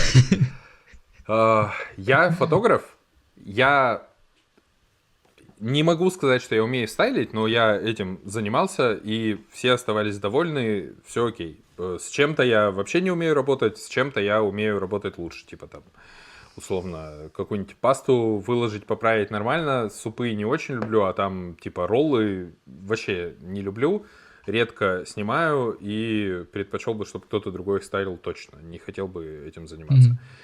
Вот. И если меня спросить, типа, что бы я делал, я бы, ну вот, выбирая между, например, вот сколько было человек в команде, ретушер, продюсер, фотограф, гафер и стилист. Из этих 5 задач я бы выбрал фотограф. Ну, еще в последнее время видеограф, не знаю. Ну, короче, если ставить вопрос, типа, из этих 5 людей, кем бы я был бы фотографом. Потому что свет ставить я умею, но, типа, вот я за собой заметил, что я не люблю усложнять. Вот ты говоришь, я захотел, и я, типа, просветлился и понял, что куда я могу истратить, там, 5 источников, условно, да? А я просветлился настолько, что я хочу с одним все снимать. И это, с одной стороны, можно сказать, что это лень, с другой стороны... Мне нравится. Нет, мне... это совсем не лень. Ну, ишь ты какой. То есть это значит лень, а ты выбрать не можешь. Вот так вот мы заговорили. Нет. Это то, что мне нравится. Я знаю, что можно там поставить вместо моего любимого... Ну ладно, сейчас не буду искать. Потолочная плитка. Вместо нее я могу поставить активный типа источник и заполнять тени намного более контролируемо, чем с пенопластом с этим и так далее, но чаще всего под мои задачи мне это не нужно. Я в большей степени сейчас снимаю коммерческие заказы для типа заведений, то есть для ресторанов, для кафе. Я приезжаю с оборудованием, снимаю, я все равно привожу все оборудование, и для мягкого, для максимально мягкого света, там этот рассеиватель у меня, и фростраму даже возил, и для одного заказчика приходится на съемку, где 80% съемки с импульсным светом, жестким, AD100 одна стоит на стойке и подсвечиваются тени пенопластом, мне еще приходится возить теперь S60 с насадкой, короче, с этой оптической. и с ее этим диафрагмой лепестковой, короче, там точечки, всякие палочки рисовать на еде. Вот. Но я бы все равно выбрал роль фотографа. И чтобы, как бы, в моей голове это представляется, как я, типа, иду по пути фотографа, и я всегда вот в такой команде самый востребованный из фотографов. Чем те люди... Это просто у меня еще издалека идет, из того, что я всегда, достаточно быстро понял, что нужно фокусироваться на чем-то одном. Хоть я и тоже с ДВГ полным ходом, я снимал людей, я снимал свадьбы, у меня была портретная студия, у меня была фотошкола типа офлайн. Я снимал тачки, я снимал интерьеры, я снимал виртуальные туры, я снимал предметку, типа сумки по 30 штук за день, типа, и часто. И когда я пришел к еде, я понял, что это такая ниша, мне нравится, мне не нравится работать с людьми, типа, ими руководить, и они там, а как мне встать, а что мне надеть, вот это я все не люблю думать, это все отметаем. Интерьеры я, кстати, очень любил. Я работал с очень крутой командой дизайнеров, но... то есть им я отснял все их топовое портфолио, они супер довольны, я супер доволен, потому что у них крутой свет продуманный в интерьерах. Если у тебя в интерьере крутой свет, тебе его фотографировать легко, ретачить легко, и получается красота. Ну, по-всякому бывает. Но, короче, если у тебя квартиры в аренду, ты снимаешь квартиры посуточно, как бы у тебя фотографии в любом случае будут абсолютно разными. Ты не сможешь непродуманный, стрёмный, дешевый интерьер, засаленный всеми этими арендосъемщиками. Ну, это скорее, знаешь, это не какая-то прикольная творческая съемка, это скорее вот документирование какое-то, просто фиксация того, что есть. А в случае с дизайнерами ты как бы пытаешься максимально передать то, что дизайнер, в общем, и задумывал. Вот.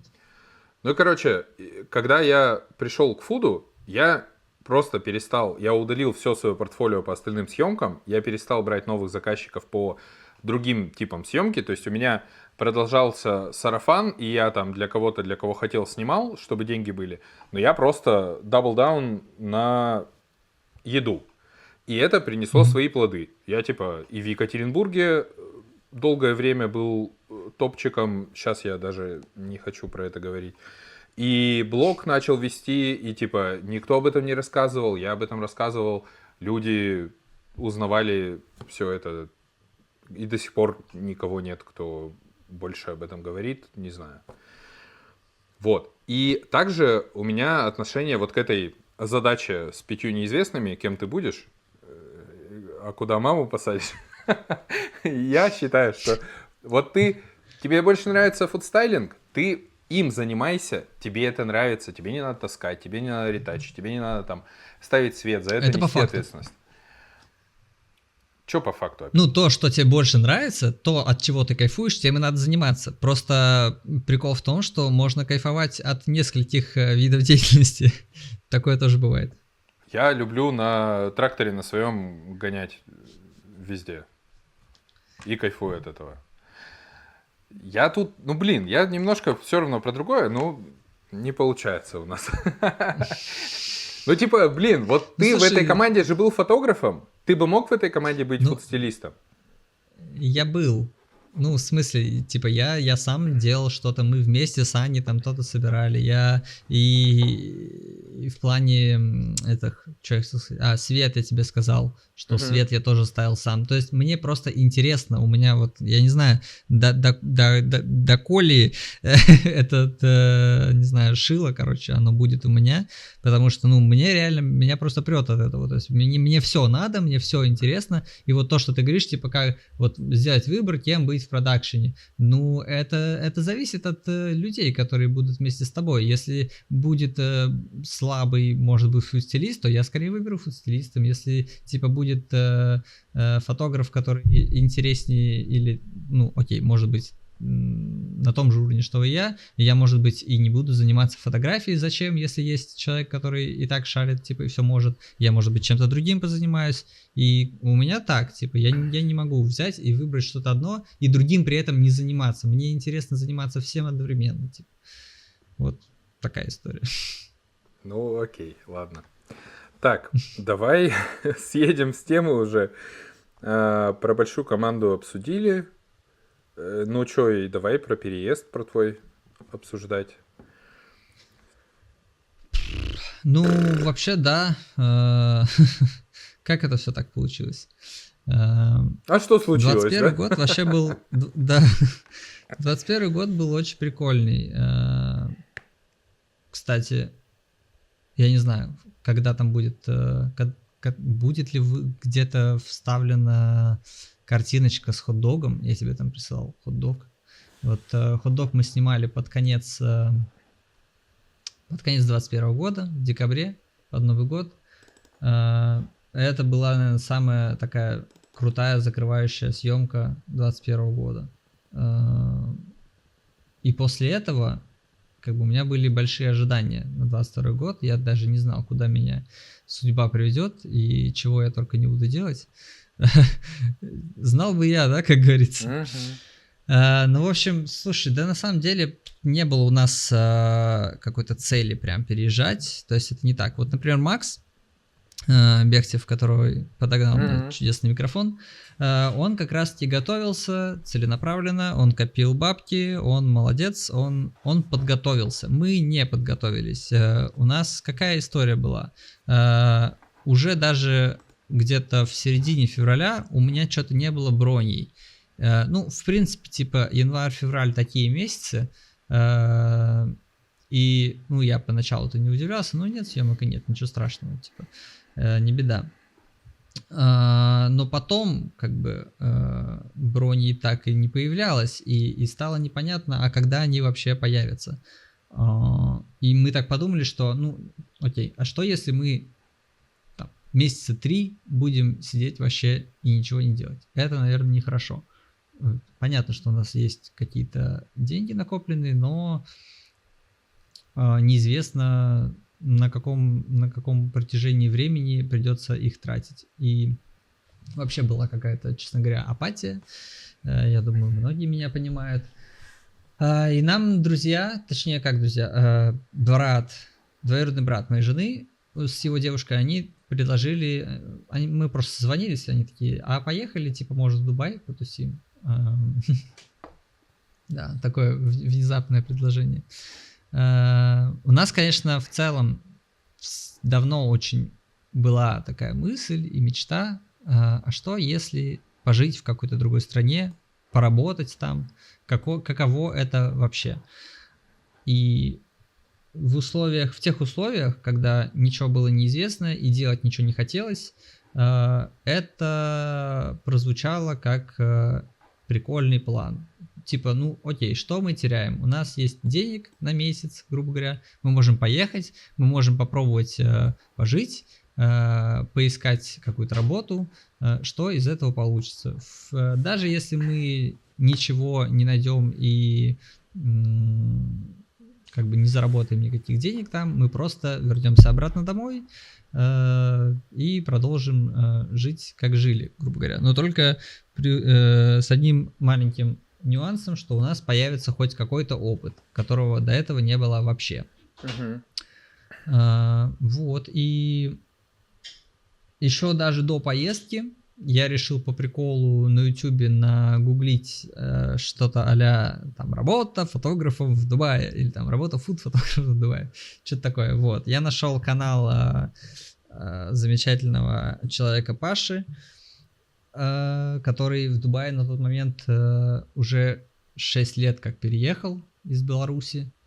Он вначале работал официантом, потом вот стал съемками заниматься, и на тот момент он работал фуд-фотографом в этом, как это называется, в холдинге, в ресторанном холдинге, короче, когда один владелец и несколько разных брендов заведений. Вот. И я ему написал, он как раз снимал у него канал, Я его видео нашел. У него, типа, не то чтобы там он какой-то суперблогер, у него немного подписчиков, но он там какие-то вложики снимал о том, как он вообще там тусит. Я ему написал в инсту, типа, здорово, я вот скоро прилечу, давай там познакомимся, я там с радостью тебе там поассистирую на съемках, в общем, давай дружить.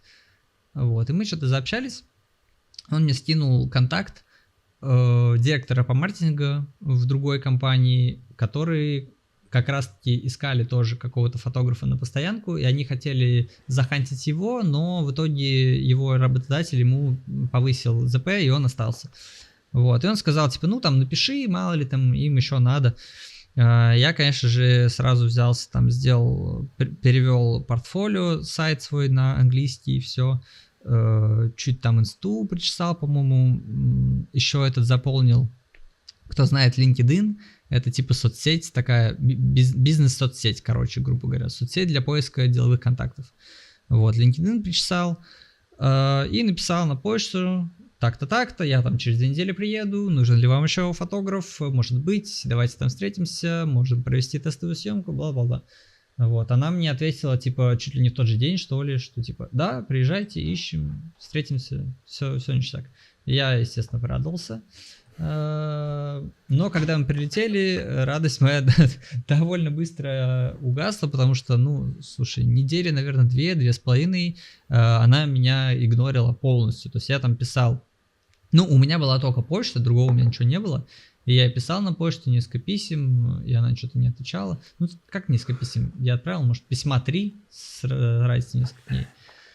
Вот, но она мне не отвечала, и, ну, я, конечно, типа не сидел, ничего не делая. Я там пытался шерстить какие-то всякие, искал фриланс-биржи, нашел, я уже даже не помню, как она называется, зарегался там что-то. У меня там даже оттуда прилетел какой-то заказ, мы снимали ювелирку, о боже мой, типа просто контент, короче, по сути, для инсты. Какого-то мелкого ювелирного бренда, какая-то женщина, в общем, тоже интересный опыт, мы там у нее дома снимали, весело было. Вот, ну, каких-то денег я там заработал, по-моему, что-то около косаря, баксов, да.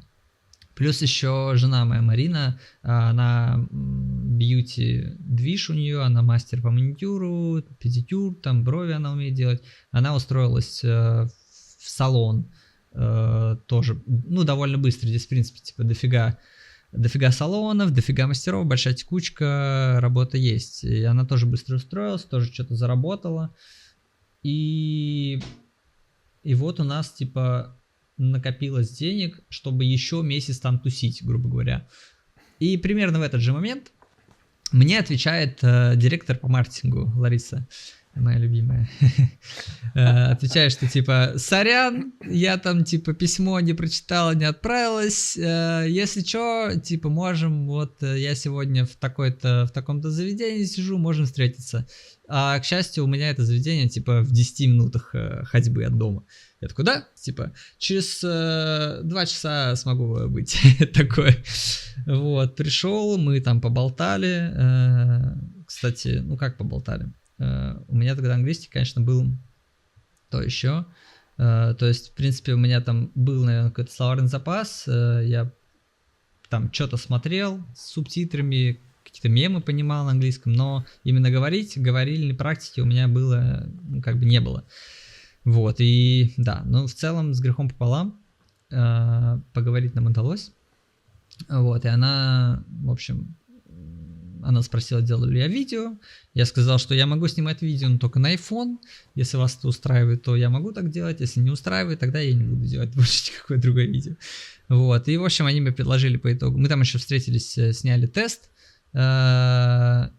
И они меня попросили фотки. Я сказал, что, типа, давайте вы мне там контракт дадите, может быть, посмотреть хотя бы, а то что я вам буду просто так бесплатно фотки скинуть. Она такая, ну, давай мы, типа, тебе заплатим. Вот. Они мне заплатили денег и сказали, что, типа, ну, контракты, да, просто это все не быстро, типа, надо будет ждать. Постепенно, там, в течение месяца дойдем. И вот у нас оказалось, что так, есть денег еще месяц тусоваться, и можно было остаться там и ждать контракт. При этом как бы понятно, что есть вероятность, что все это сольется, либо можно было уехать. Вот. И мы решили типа остаться еще на месяц. В итоге остались почти на 2 года уже. Вот контракт они мне сделали. Ну, тут, в принципе, типа, все работодатели, они оформляют официально. Тут нет такого, что, типа, все, если, ну, нормальная какая-то работа, да, то, да даже всех строителей, этих уборщиков, всех оформляют. Тут просто, как бы, ну, законы такие. Вот, они мне сделали контракт, сделали мне, типа, ВНЖ-визу резидентскую. Нормально, типа, там, денег как?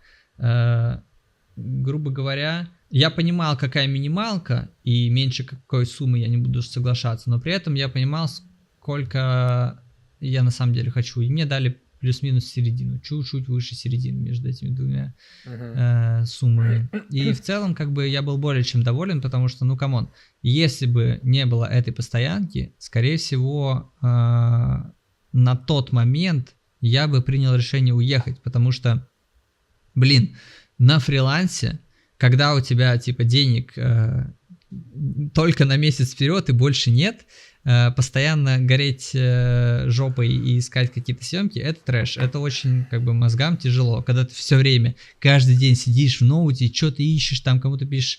В Питере у меня это сработало поначалу, здесь не дало нулевой результат.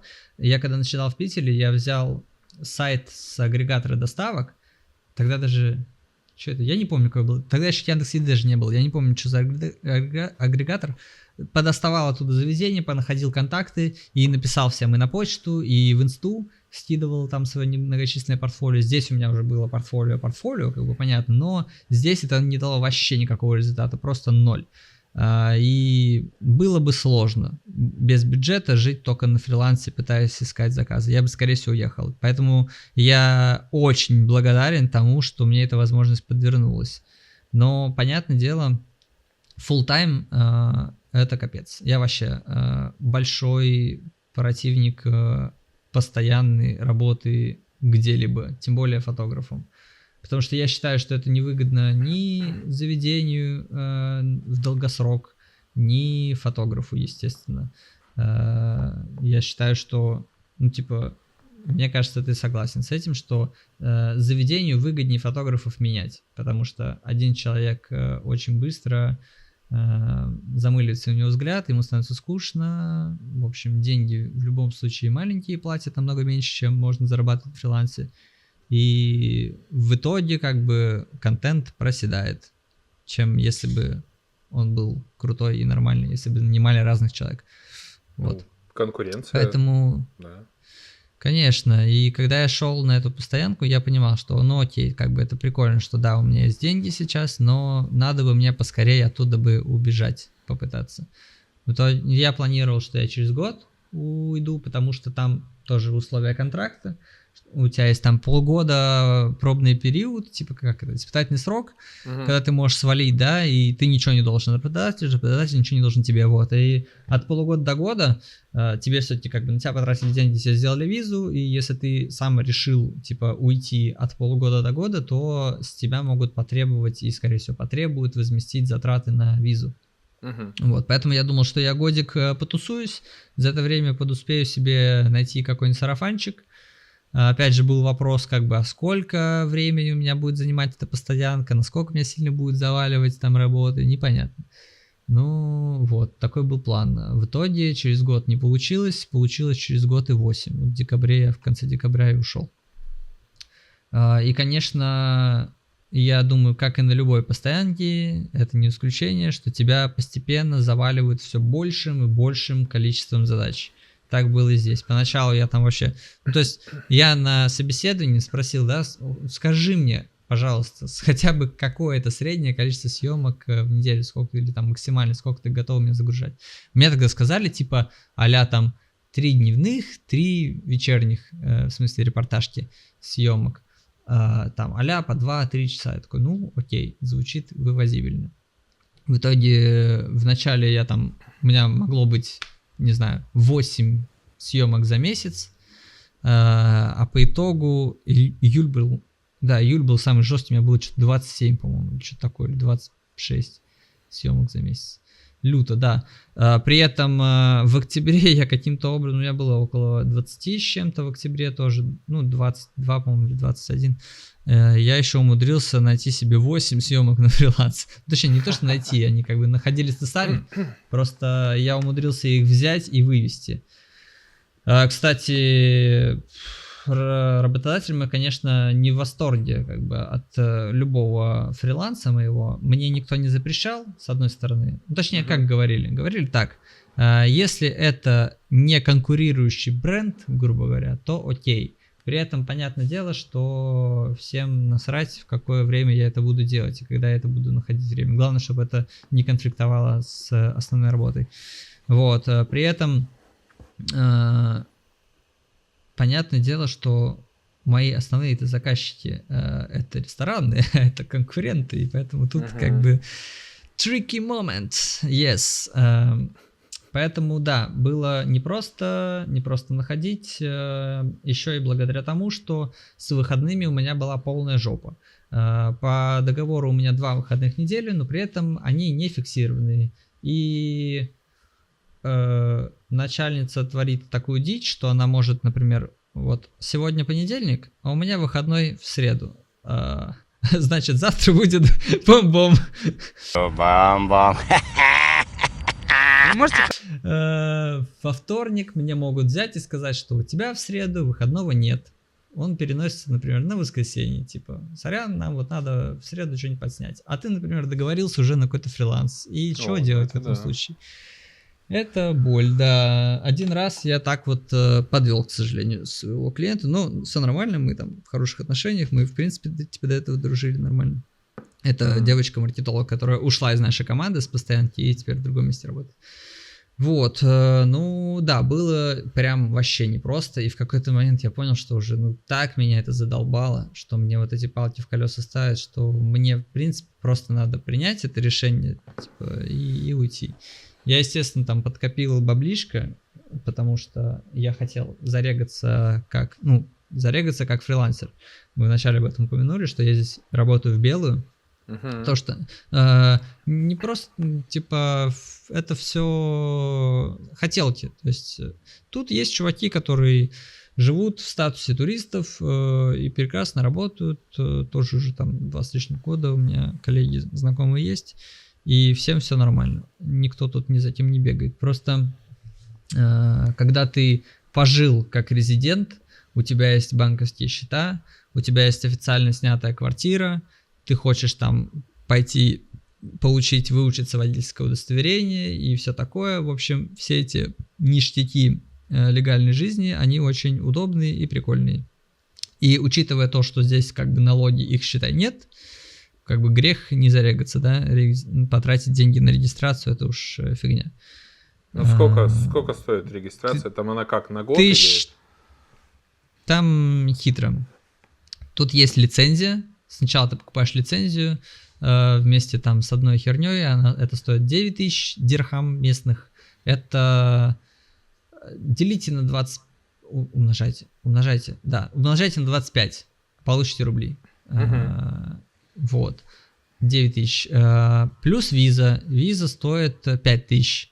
Виза дается на 2 года, лицензия на год. Вот, плюс еще надо страховочку сделать. Но страховочка у нас будет на 2 вместе с женой. Вот. Виза для жены 3,5, по-моему. Такая история. Ну, не кисло, да. Ну, да, вот то, да, что не кисло. лицензия... Но она того стоит. Ну, понятно. Я тут как бы никуда не переехал, никакими благами современной жизни особо не пользуюсь. Я плачу сейчас... Ты вот назвал, типа, лицензию, у тебя получается 225. У нас подняли взносы, сейчас будут 50 в этом году. 2 патента из-за того, что я в Екатеринбурге, поэтому они стоят вообще перхоть, типа, еще 21 косарь, то есть, типа, 76. 75. Ну, типа, я за это ничего не получаю, естественно. При этом доходы, как бы. Ну, я не знаю, ты пока не называл никакие доходы. Ну, тут смотри, я могу назвать про налоги. Тут очень интересная история. Смотри, все же говорят, что да, в Дубае налогов нет. Прикол в чем? Смотри, конкретно с фрилансом, если ты зарабатываешь меньше 187 тысяч в год, то ты официально можешь не платить вообще ничего. Если от 187 до 375, то это типа так и написано. Добровольная уплата 5% налога. Добровольная. Если ты зарабатываешь больше 375, тогда плата 5% обязательная. Но здесь нет деклараций, как в России. То есть ты не отчитываешься о том, что ты заплатил в конце года. И здесь нет никаких аудитов, проверок для фрилансеров, опять же. Но слушайте, с другой стороны, с 375 уж 5% заплатить, это, как мне кажется, ну типа ни о чем. Ну типа 375 это почти 9,5 мультов. Ну как бы да. Но это, конечно, сумма, да, уже существенная. Ты хочешь поделиться, Поэтому, сколько у тебя в общем, на фрилансе стоит час? Или как ты... Не так много, как хотелось бы. Да, Мы, это конечно, понятно. с Максом тут вообще охренели в край. Особенно я тут посмотрел, что Полина выложила какой ценник недавно себе в инсте. И я взгрустнул. Говорю, что неужели в Грузии такая печаль? Она такая, ну да. Вот. У нас здесь мы сейчас снимаем 700-800 дирхам в час. 8 на 25... Сколько это? 1020 рублей в час, что ли? 20 косарей в час, да. Ну, слушай, блин. Нормально. Вот, но при этом, типа, смотри, какая история. Здесь, если дешевле 500, то это прям совсем грусть и боль. Вот. Если дороже 1000, то, ну, как бы, тут надо немножечко иметь кейсов и съемочек, чтобы... Ну, я хочу поставить 1000, я очень надеюсь, что со следующего сезона, то есть с сентября, с начала сентября, здесь сезон сентября, я поставлю 1000. Я очень на это надеюсь, и Макс тоже стремится туда же, потому что, ну, во-первых, удобно считать, во-вторых, оно как бы, ну, как-то напрашивается с рынком, на самом деле, что заслуженно, не просто как бы отъебись. Вот, но пока что 700-800 так нормально идет. Ну вот Нет смотри. Тут, кстати, тут никто не выпендривается, там что-то дорого-недорого. Тут есть такая история. Есть люди, которые просто типа окей и все платят. Есть люди, которые любят просить скидочку с любой суммы, неважно, типа хоть ты за 100 дирхам в час снимаешь, они скидку попросят. Вот, ну такие люди просто. Вот, для таких можно как бы заложить что-то. Побольше. Да, и все, как бы других нет. То есть тут не устраивают вот эти вот сцены, что типа, а чё так дорого? Ну, как бы цена и цена. Вот. Либо кто-то торгуется и просит скидку, либо никто не торгуется и просто дает денег. Все. Ну, это учитывая, что ты, как сказать, вывозишь коляску, то есть ты снимаешь то, как у тебя в портфолио, ты специалист, ну, да. Ты молодец, и все. Ну, как бы да, мы не обсуждаем там. Ты можешь поставить цену там 1000 дирхам в час и снимать стрёмно. И потом просто тебя не позовут. С тобой же не будут торговаться, что... Конечно, естественно. Тут есть обратная история, у нас вот знакомая есть, кто снимает за 500, и в принципе снимают очень-очень, у нее клиентов до хрена, но при этом она что-то не повышает. Вот психология, типа, не знаю. Конечно. Ну, пока не дошла. Разное бывает. Слушай, вот такой вопрос тогда. Ну, в Питере ты жил, ты вообще в Питере родился, жил? Или как? Или родился я в Казахстане, в Алмате.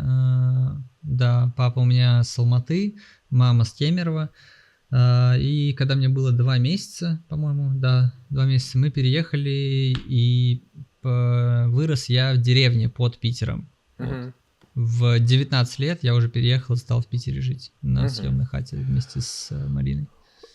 Ты сейчас, вот если взять такую, ну, условную бытовуху, то есть не прямо там какие-то развлечения, не развлечения, а вот ты сейчас зарабатываешь относительно трат больше, чем ты зарабатывал в Питере относительно питерских трат? Или как вот ты сам считаешь? Слушай, мне кажется, что плюс-минус одинаково. Так же. То есть у нас вот спустя... Мы в июне, в прошлом году, в июне, в конце июня переехали в отдельную квартиру съемную. До этого мы жили в комнате съемной. Ну, там в комнате был своя ванная, но все еще, типа, это не квартира. Сейчас мы в квартире.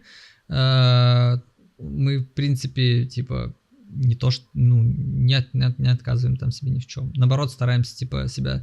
Надо меньше тратить, типа, слишком много спускать денег. Вот. А так, как бы, деньги копятся. При этом, типа, мы сами себя тоже особо не стесняем. Сейчас, благодаря тому, что я уволился, у меня есть время для того, чтобы путешествовать. Вот. До этого... Господи, как я ненавижу. Я вообще не представляю, как можно работать в найме, блин. Когда... Вот представь, я, блин, 30-летний лоб, должен у кого-то спрашивать, когда мне вообще отдыхать, когда мне куда-то поехать. Это трэш. Я безумно счастлив, что я уволился наконец-то. Слушай, Да. ну это Теперь... учитывая, что ты творческая личность, и у тебя творческая профессия, и у тебя СДВГ. Как бы есть абсолютно вот кейсы людей, которые работают в найме. Я не знаю, уж спрашивают они, не спрашивают, но потом на рыбалочку или в Турцию с семьей, и как бы... То есть, что кому надо? Ты так тоже не обесцениваешь сильно людей других. В найме работает большинство. Я ошибся. Я могу один раз ошибиться. Я не понимаю, как можно, типа, не знаю, я настолько, типа, свободолюбивый, что ли, как это сказать. То есть меня бесит, когда кто-то что-то за меня, типа, решает. Вот. Такая история. Ну, я работал в найме месяц, продавал бензопилы в 2005 году. Я работал в связном в 2012. Продавец-консультант. Вот. Больше Ну, это я... несерьезный найм, камон, как бы это... Ну да. Ну, в смысле, я как-то для себя еще тогда понял, что, наверное, мне так не получится в штат взять. Мне предлагали меня взять в штат в 2016 году за 200. И я такой, это что такое? Вот вы откуда 200 взяли? И там чувак такой, ну, серьезный дядька, он говорит, ну как, мы, типа, прикинули, что за последние 2 месяца мы тебе, типа, платили примерно по 200. Я говорю, ну вы же понимаете, что у меня другие еще заказчики, кроме вас. Он такой, типа... Действительно. А он как бы... Все, мы после этого я с ними очень мало стал работать. После этого я вообще перестал с ними работать, потому что ему не нравилось, что я снимаю, типа, не хуже, чем им, для других. То есть для конкурентов. О, я это говорю, вообще капец. Здесь да. этого очень много. Ну, не в плане фрилансеров, а в плане вот кто на постоянке работает. Вот мне же точно так же запрещали для конкурентов снимать. Господи, это такой бред. Я не понимаю, как так можно жить. Это вообще капец. Вот мы, кстати, расскажу про чатик наш. У нас в Питере был и есть, и здесь вот недавно собрался. В Питере был чатик фуд-фотографов. Человек нас, наверное, 40 там, или сколько, я не помню. И мы, в общем, все прекрасно друг с другом общаемся, дружим, ну, не все, но ладно. Там, кто из клиентов мудак, например, и там кидает на деньги или, в общем, много себе позволяет. Ну, типа делимся профсоюз. съемками друг с другом. Типа профсоюз, да, очень клево, по мне так и должно быть. И здесь вот недавно тоже собрали мы чатик местных ребят. Пока нас всего 12, но... Ну, тоже нормально. Это пока, да. Вот, надо дружить.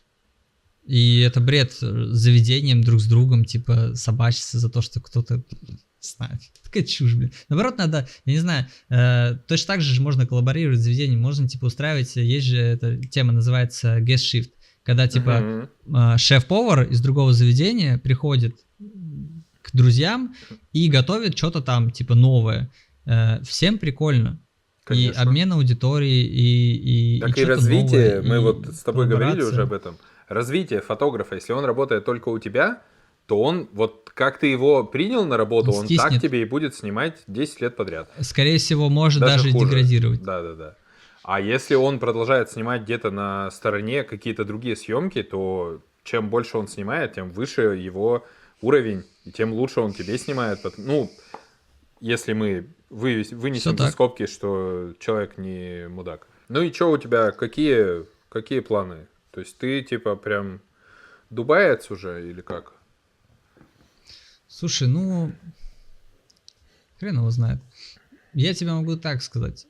Здесь дают работать, дают жить, и как бы работается, живется, и норм. Вот. И Пока жарко. не знаю. Можно сказать, жарко ужасно. Можно сказать, что я вот только-только здесь на ноги встал. Ну вот, я же сказал, что мы в конце июня переехали. И вот, честно говоря, у меня как-то до этого каждые где-то 2 года случалась какая-то жопа постоянно. То есть, вот смотрите, типа в 2015 году я стал заниматься фотографией. И я тогда уже не работал нигде больше. Клиентов, соответственно, тоже нет. Была жопа. Я начинал с репортажки. Потом в 2017 году осенью меня так задолбало, что типа есть какая-то сезонность, что типа хоть там в январе вообще съемок нет. Или там... И при этом это происходит на рандоме, помимо января. Невозможно отследить. Раз, типа, у тебя нет вообще заказов никаких, что-то ничего не происходит. Меня это дико бесило. Я такой, блин, все, короче, не хочу репортажку, надо что-то другое. А еду я обожаю с ранних лет. И я что-то решил снимать еду, подразвился. Вот прошло там 2 года, 18-19, все круто. Ковид. Здравствуйте, сюрприз. Кстати, помимо вот этих вот всех качелей со съемками, у меня еще лютейший незакрытый гештальт с путешествием в Европу. Это какой-то ужас. Вот я в 2014 году последний раз был в Европе еще на деньги там родительские, можно сказать. Сам тогда ничего не зарабатывал. Вот мы съездили с Мариной. И с тех пор вот я начал заниматься фотографией, я к 2019 году развился, я такой молодец, все, я готов, типа, сам. У меня все забронировано, офигенный трип, я все продумал, и ковид, здравствуйте. Потом в 2021 году все еще ждем, все еще не получается. Потом опять 2 года прошло, 22-й, здравствуйте. Вот, и у меня единственное сейчас желание, спустя вот 2 года я встал снова на ноги, пожалуйста, можно мне пожить немножечко, пожалуйста. И чтобы ничего не случалось. И может быть, я попаду таки в Европу и где-нибудь там погуляю по красивым местам, вот. Ну да, Дубай и Европа, это, конечно... Я в Дубае не был, и я не хочу вообще. Вот, типа... У меня есть отдельные друзья, которые вот как только Дубай стал каким-то популярным, когда там что-то там понастроили и все, и они как на работу туда, короче, в отпуска, типа Дубай, это там какой-нибудь, что-то там, этот парк развлечений, значит, пошопаться, и все, типа, и все это время, то есть ты не гуляешь, ничего не делаешь, ты типа такси, кондиционер, такси, кондиционер, и в такси кондиционер, везде кондиционер. Не, ну слушай, сейчас кайфово, сейчас вообще хорошо. Вот здесь сейчас, как летом в Питере. Летом, конечно, боль. Слушай, ну, не знаю. Окей, Я, кстати, тоже, когда еще до переезда, я Дубай, в принципе, не смотрел на него никак. Типа... Да это обычный город, типа, не надо, если кто-то романтизирует Дубай, не надо. Мы называем Дубки. Это обычный город, совершенно стандартный, с кучей каких-то своих минусов. Плюсы тоже имеются. Но, типа, это обычный город. Ну, такой же, как куча всяких других. Это застройка. То есть его, ну, в пустыне построили, типа, охренеть, мегаполис, там, город, все круто. Это все замечательно, но... Там нету европейских, типа, улочек, какой-то истории большой, да, это вот последние, там, 30 лет, ну, 40, то, что построили. И, конечно, это крутое, там, самое высокое здание, там, что-нибудь еще самое, там, самый большой терминал. Ну, и чё, типа, ну да, самое. Ну, типа, это не то. Вот самый старый, там, какой-нибудь, не знаю, собор в Европе или там что-нибудь вот такое. Я помню, когда мы первый раз приехали в Рим, И я до этого, ну, как бы вообще практически не был толком в Европе. И я вот, понимаешь, типа, иду, уже ночь, типа, пофиг, что ночь, я иду по каким-то, типа, по какому-то тротуару, а там, короче, глыбы, это не плитка, это реально глыбы, короче, здоровенные, там, 2 на 2 метра какого-то камня, он просто вытертый, зализанный, идеально гладкий, и ты смотришь на это и не понимаешь, типа, сколько тысяч лет он уже тут лежит, вот это да. Там не слушай, перекладывают, как в Москве. Это не значит, что нам не нравится, типа, мне нравится современная архитектура, просто это другое. Здесь, да, действительно, в Дубае, типа, нет, не погуляешь. Вот чем прикольные города, мало. да, старые, что ты, типа, из одной точки, из одного конца города можешь пешком пройти в другой конец города. И это при будет этом интересно. по пути будет куча всего кайфового, да. Здесь не так. Здесь, чтобы погулять, ты вот приехал в какой-то райончик, погулял там и уехал. А вокруг этого райончика, типа, какое-то количество пространства, где не погуляешь. Вот. Если так можно написать. Поэтому да. Кстати, вот именно поэтому здесь я давно хотел уже получить водительское. У меня как-то так получилось, что в детстве меня там не садили за руль. Но потом мне вот капец как захотелось, знаешь, в путешествиях брать тачку в аренду, чтобы просто, типа, иметь доступ ко всяким локациям, не зависеть от транспорта общественного. Я уже собрался, я там в феврале 22-го я выучил уже все ПДД, уже готовился идти в школу. Вот сейчас я только-только перерегался как фрилансер, у меня есть время, у меня есть деньги, все есть, и я пойду учиться наконец-то. Но здесь я очень хочу... Ты знаешь, что я куплю.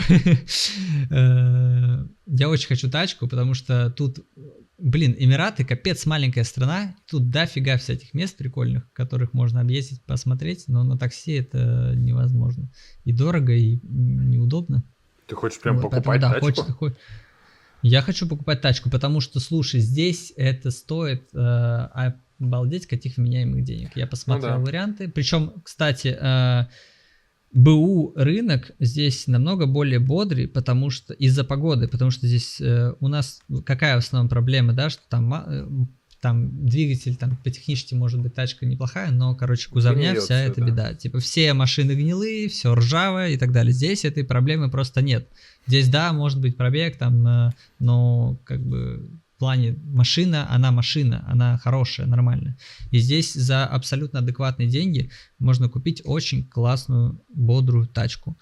За пару моих, не за пару, хорошо, за 3,5, может быть, моих месячных нормальных доходов можно купить Wrangler такой, причем не самый базовый, вот, поэтому да, я очень в эту сторону смотрю. То есть мы будем с тобой мимасики делать, как я на Тойоте, а ты на Wrangler. О, да. Хорошо. Я думал, ты скажешь 70-ку, там они, небось, дешевле стоят, чем... Ну, хотя нет, да, конечно. Арабы любят 70-ки. Кстати, у меня теперь, я же обожаю короче, мне подарил недавно друг здесь такой маленький гриль, веберовский, такой прямоугольный, небольшой. Обычно они же круглые все, а этот прямоугольный. С крышечкой такой, расскажи очень кайфовый. мне, да, ага. Я обожаю на шашлыки гонять, все жарить, там что-то подкоптить, да, и знаешь, когда у тебя нет машины, все время с какими-то друзьями там выпрашивать, состыковываться, сложно. Тем более, чтобы тебя там кто-то забирал еще, короче, неудобно. И надеюсь, что мы чаще будем ездить мяско жарить, когда тачка будет. Сейчас я тебе... Так, а как? Что такое? Поделиться. Скопировать. В телегу тебе сейчас кину. Какой гриль тебе подарили. Да, такой же. Да. Да. Ну, я себе купил потом, правда, не веберовский, круглый, большой, с полкой. Когда ты его открываешь, там есть второй ярус типа полка. Мне очень нравится. Подожди. Сейчас я тебе скину. Давай. Что у меня есть. Он у тебя газовый или угольный? Угольный, конечно. Ну, просто есть точно такой же газовый. В деревне, где родители-то живут, я как-то упоролся и сделал гриль сам. я помню, ты показывал мне, да. Ты видел? Ну, ты мы подкрепим это сварил, сюда. да. Это дичь. Я, конечно, его во многом неправильно сделал. Я не учел, что расстояние, короче, от углей до решетки слишком большое было, и там тяжело было очень все с жаром. Ну, его проапгрейдить было несложно, но, видишь, как бы... Теперь Не непонятно, судьба. когда этим займусь. Ну, не Да. говори так. Нет, в смысле, Не говори так. нет, я только рад буду, если все будет так, что ты вернешься и, ну, вообще, как бы... Я, видишь, не знаю пока. Для меня, слушай, я как на это смотрю? Мне было бы классно, наверное, если бы я мог, когда хочу, приезжать, насколько хочу. Вот это было бы... На данный момент это самая классная перспектива, которая могла бы быть, наверное. Мгм. Вот. Ну, да, кстати. А где дальше жить, ты хер его знает. Может, еще куда-нибудь переедем. Мгм. Ну, опыт есть уже, так что да. Ну да. Уже не так стрёмно, да.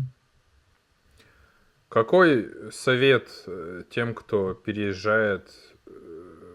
Что самое эффективное было, когда ты переехал, чтобы найти...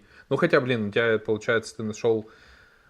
Ты вывез за счет того, что ты нашел работу, да? Или ты как бы... Ну, понятно. За счет постоянки, да. Что делать? Как искать? Я вот Готовиться даже- надо, что делать? Надо Чё готовиться. Готовиться.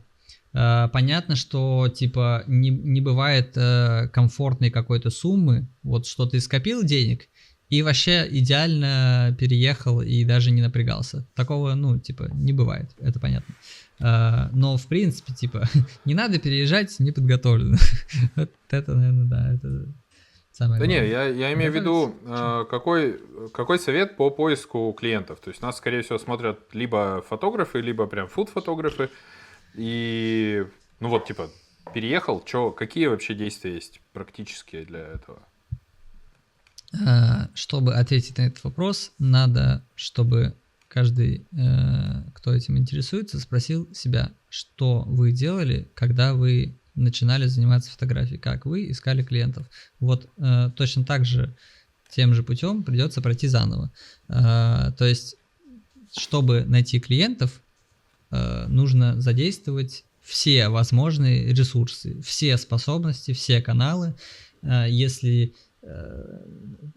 писать в холодную, агентство на постоянку куда-то проситься, есть там Инстаграм, запускать таргетинг, другая какая-то реклама. Типа приходить, Макс приходил сам в заведение, спрашивал, есть ли кто-то из маркетинга, и общался, типа, тоже вариант. То есть чем больше у вас стремление и желание поскорее найти себе клиентов, тем большее количество каналов этого поиска нужно задействовать. Все. Просто как бы вы окажетесь в другой геолокации, где у вас нет никаких знакомых. Вам нужно будет обзавестись этими знакомыми заново, с нуля. Вот и все. Все очень понятно на самом деле. Просто типа пока мы работаем и развиваемся, мы забываем, каково это было тогда, когда у нас не было контактов. Вот, мы про это ощущение забываем.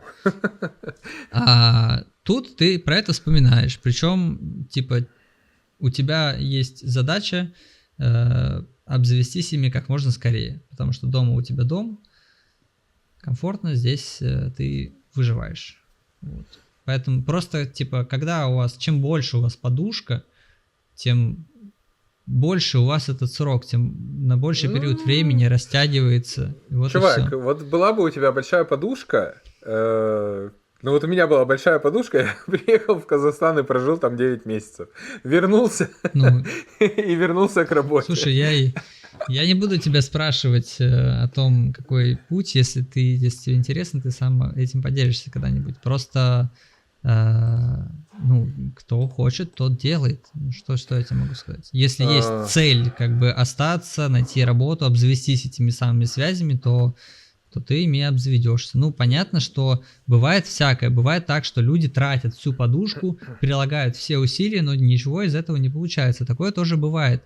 И, ну, как бы, надо психологически себя готовить и к такому раскладу тоже. Я имею в виду, Мне, что как бы, это дополнительная отрицательная, ну, как бы положительная, но отрицательная мотивация. Если у тебя небольшая подушка, и у тебя горит жопа, и тебе надо срочно, то ты это все делаешь. Если у тебя подушка, вот ты просто со своей стороны, да, знаешь эту ситуацию, а представь, у тебя была бы подушка на 2 года жизни в Дубае. И ты такой приехал. Ну, что это значит?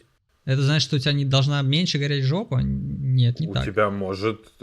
Как? У тебя будет стопудово Нет, меньше смотри, гореть жопа, ты потому что если ты не найдешь А, съемку там сегодня... Гореть жопа, например, да. Я имею в виду, что ты все еще, если у тебя есть такая цель, ты все еще должен прикладывать столько же усилий, как если бы у тебя денег на месяц.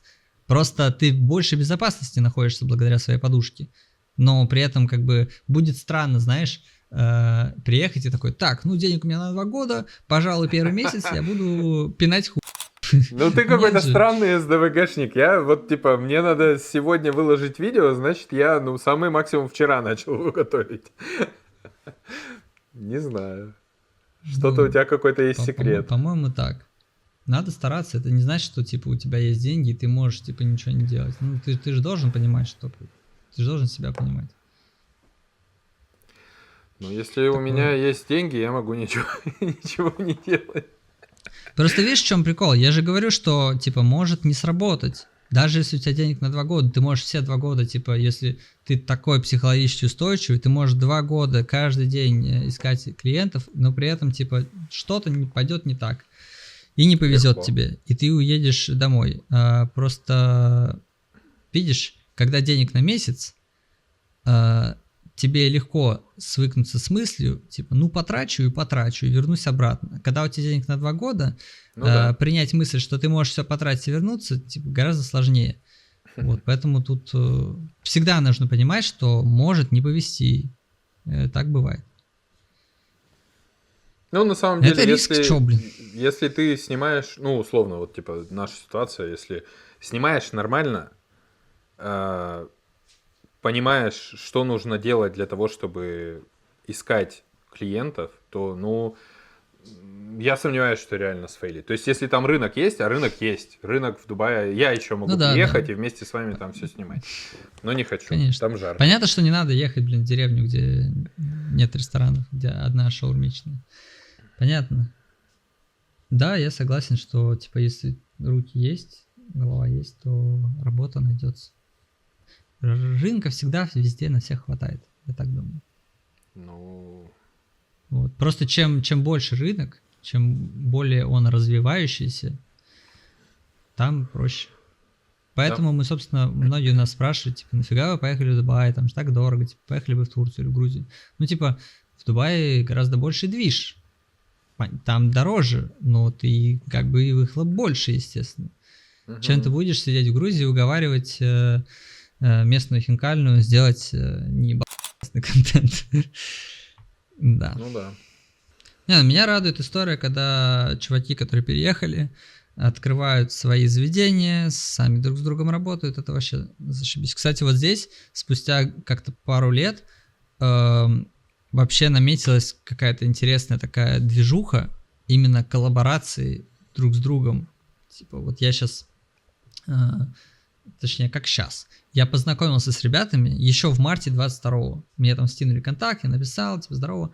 А это чуваки, чтобы вы понимали, они делали клипы Ленинграду, которые вот Лабутены, помнишь, который в цирке этот Кольщик, где там задом наперед весь клип идет. Вот, это они снимали. Найшулер, точнее, снимал, но они, в общем, организовывали весь этот движ. И я им написал, типа, здорово, там просто челу в личку написал. Он сам выложил свой контакт, типа, пишите, кто тут что. Я ему написал, стянул портфолио, сказал, прикольно, посмотрел, типа, зашибись, запомнил, записал. Вот, и все. Вот этой весной только, перед Рамаданом, у них много уже было кейсов, они работают с местным правительством, с ДБСтем. Что, кстати, довольно необычно. Мало кто работает вообще с локалами. И они сказали, типа, вот, есть какая-то задача, там, что-то поснимать в каких-то там ресторанах перед Рамаданом, какая у тебя оплата за смену. Вот, все мы сказали, и я там начал судорожно как-то высвобождать дни, но в итоге там они что-то подслились в эти правительства дубайское по деньгам. Вот, а уже вот в декабре они сказали, что у нас есть свой пиар-проект, может, типа, поснимаем, все такое. И я вписался, и очень клево. У них там прям целая история. Они придумали, знаешь, вот это, опять же, к вопросу, как находить клиентов, тем более такому большому, да, агентству, продакшену, креативному. Они придумали такую историю. У них там, значит, я нам скину фотки, мы покажем. У них коробочка. Там, значит, внутри есть десерт. И есть еще одна коробочка, где всякие там ништяки. И там есть ложка такая тяжелая ложка. А десерт — это такая маленькая пироженочка. На ней сверху QR-код, который ведет, съедобный QR-код, который ведет на сайт на их, где там их шоурил и все такое. И сверху этот десерт закрыт таким, типа, куполом полупрозрачным из такой карамельки, короче. И ты ложечкой должен ее разбить. Ложечка называется Icebreaker, а проект называется, весь на коробочке написано Let's Break the Ice. Это идиома на английском, которая, типа, значит, давайте, типа, как у нас говорят, растопим лед, да, отношений, а у них вот сломаем, let's break the ice. Вот, и они вот такую, типа, такой бокс отправляют сейчас всяким, кому только не отправляют, в общем, всяким крутым директорам по маркетингу, всяким SEOшникам, собственникам бизнеса, там, в музее, там, везде. Вот таким образом, типа, чуваки заявляют о себе, типа, там прям супер все классно оформлено, классный дизайн. Вот эта история, что ты, типа, сам вот это разбиваешь, потом сканируешь, там, капец. Очень круто, и мы вот это подсняли. Я еще сейчас жду, мы скоро должны собраться, выложить Reels все вместе. И там рассказать про всех участников, кто это все. Кстати, десерт делал кондитер тоже из Питера, Кузьма. А агентство, кстати, называется Fancy Shot. Да. Хотя, кстати, Петя почему-то, один из основателей, говорит фанки, и надо у него спросить: Петя, почему ты говоришь фанки? Типа, он так прикалывается или это на самом деле так читается? Хотя пишется Fancy, не знаю.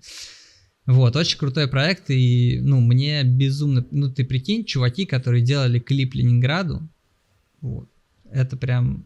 Я очень доволен, я очень счастлив. И это прикольно, надеюсь, что это еще и безумного выхлопа. Еще, ребята, в Питере есть рестораны, и в Москве, кстати, уже тоже, ресторатор Блинов Дима. И, блин, я вот все время забываю его коллега, в общем, их двое. Дима, он дуо? Шеф. Дуо, да. Ага. Они называются дуо. Дима, он как шеф, и он больше такой публичный, а второй чел, он менее публичный, и, блин, поэтому я, наверное, не знаю, как его зовут, блин. Надо бы знать. Они здесь открыли тоже заведение, и это очень крутое. Чтобы вы понимали, короче, они начинали еще в 2015, по-моему, году, знаете, тогда, когда еще ресторан, это было вот типа ресторан, типа надо, это как в театр, короче, надо одеться, там все такое, короче, пафос. А они стали все это двигать в более демократичную сторону, что типа, что это проще должно быть. И вот у них появились, первый был гастробар, потом тартар-бар. В общем, пошло-понеслось. У них очень крутые заведения, мы их обожаем, туда ходить. И я еще когда только начинал, я помню, мы там сидели в 18-19 году в заведении. Я попросил официанта, говорю, типа, вот так-то я фотографирую еду, можно ли с кем-то поговорить, чтобы чего-то вместе поснимать. Я, говорю, очень хотел с вами поработать. Вот, он там отошел, вернулся. Потом сказал, что вот мне передали, что у нас уже есть человек, с которым мы работаем, и мы считаем, типа, не очень честным, там, правильным с тем, кто другим работает. Ну, бог с вами, типа, позиция, окей. Вот, в общем, оказалось, что у них все время был в Питере один чел, который все им снимал, и так они и работали. А тут вот до меня дошла весточка, что Дима открывает в Дубае рестик. Я ему сразу в личку написал в инсте, типа, здорово. Ну, не так, но, типа, поздоровался, короче, сказал, что, типа, очень хочу поработать, мечтаю, прям, капец, я тоже из Питера, давайте вместе. Он тогда что-то мне ответил из разряда, что что-то рановато мне пока задумываться о таких, типа, вещах. Я не очень понял, типа, как съемка. Ну, типа, у него делов до съемки. Может, это... Я вот не понял, то ли слухи об открытии ресторана это капец какие слухи, то ли вот действительно он просто очень занят, и ему пока рано, ну не знаю. В общем, молчанка. Потом я где-то в другом аккаунте увидел репост какой-то другой сторис, что уже строится, уже помещение, там типа на окнах эта реклама. И я туда написал в какой-то этот аккаунт, что типа здрасте, я писал Диме, мы там договаривались, типа, что будем снимать. Вот. Он там что-то ушел и не вернулся с ответом ни с каким. Потом я уже смотрю, ресторан открылся. И уже какой-то движ идет, а я что-то уже подрастроился, знаешь, Дима мне ничего не писал, но я ему тоже не писал. Думаю, как-то ладно уж, типа, второй раз писать, типа, не так уж, может, и надо. Вот, и потом уже смотрю, у них какой-то движ в сторис, что какие-то там ребята пришли, значит, там что-то фото, видео с телефона они там снимают, какой-то движ, и я вообще, типа, взгрустнул, а ребята, ну, типа, индусы какие-то. И я подумал, что, ну, неужели, типа, ну, если что, типа, тут очень много чуваков, вообще с абсолютно разных стран, кто очень круто снимает. Тут типа нет такого, знаете, что там русскоязычные фотографы самые водические. Нет, абсолютно. Просто мне как бы стало немножко грустно, что он кого-то другого в итоге нашел. И типа у другого клиента на съемке я стою пизжу шефом, а оказывается, что этот шеф работал у Димы несколько лет. И он там знаком чуть ли не через одно рукопожатие, точнее через 0 рукопожатий, как это называется, когда напрямую. И я говорю, слушай, может ты там типа что-нибудь напишешь, типа, что вот я там писал. Ну, не знаю, типа, благодаря нему или не благодаря нему, наверное, благодаря нему. Мне как-то вечером Дима пишет в личку, типа, я тут, походу, созрел поработать. Прикольно. Я, конечно, охерел, очень мне приятно было, причем, знаешь, так, что он такой, типа, давай там встретимся, приезжай в ресторан, я там тебя угощу, мы с тобой побазарим, и я чуть ли не в тот же вечер, типа, приехал, да, в тот же вечер я приехал, собрался, и он мне говорит, типа, я вот в Питере все время работал с одним чуваком, а сюда что-то приехал и понял, что тут у меня никого нет. А Дима вообще супер свой вообще чел. Мне очень приятно. Я обожаю работать с такими людьми. Я не люблю вот это на вы, там, какой-то, типа, какая-то субординация, отношения, там, типа, как начальник. Чинопочитание там, какое-то величие, какой-то хуй. Мне вообще они не интересны, я не хочу с ними разговаривать. Я всегда стараюсь с клиентами на ты, как можно скорее перейти, там, общаюсь так, как я общаюсь со всеми своими знакомыми, друзьями. Вот, и такое тепло и прямота мне очень импонирует. И Дима в этом плане очень свой человек. Вот, и так мы тоже стали работать с дуо, чему я тоже очень рад. Угу. Круто. Так, мы не обсудили с тобой твои первые съемки. Да-да-да, давай. Что? Я тогда, знаешь, я тебе что хочу сказать. У меня тогда был какой-то софтец маленький, 50 на 50, что ли. Какая-то такая шестиугольный какой-то оптик. Но почему-то где-то я что-то насмотрелся, что с естественным светом снимать еду, типа, это вообще... О, Господи. И ты покажи бэк, сначала бэк, что я там учудил. Там просто это помещение, это огромный контейнер с панорамными окнами. И чтобы я понимал, что типа свет отовсюду это плохо, надо как-то его сделать более направленным. Да. И в общем вот такую я историю там понагородил. У меня, кстати, на тот момент почему-то у меня уже был этот штатив. Типа, знаешь, ничего нет, картонки какие-то и штатив такой жирный. А я, по-моему, просто мне нравилось что-то звезды снимать. И я такой, мне нужен штатив. Я, кстати, дешево взял. Вот, и слушай, ладно эти печеньки, но как бы остальное что-то... Они мне больше не писали, конечно. Действительно, почему? Да, ну я много чего-то смотрел тогда, и дома что-то пытался практиковаться в плане света. Вот, и уже там следующие, вторая, третья, там, я достаточно быстро прогрессировал тогда. А ты вот до еды, ты что конкретно снимал, репортажку? Да, То есть ты прям из репортажки такой, нет, хочу еду снимать, и еду снимал. Не прям так. Я же тебе сказал, что меня бесила сезонность, а еду я снимал и тогда тоже, ну типа как для себя. Мне просто, я люблю еду. И я еще до того, как я начал снимать, я на телефон что-то фоткал, понимаешь? Вот так. И потом, когда я уже начал снимать репортаж, я дома там что-нибудь, какой-нибудь тортик там сниму, или мы там закажем еду, или сами приготовим что-нибудь, я тоже такой на тарелочку выложу, там что-то покручусь, что-то попытаюсь.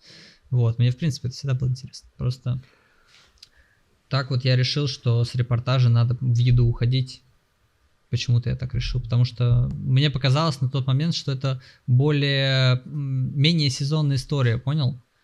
Что можно с большей частотой поддерживать количество съемок. А у тебя уже на тот момент, ну вот штатив жирный, а вспышка какая-нибудь была? Да, был спидлайт, и вот этот софтик маленький, там на следующих...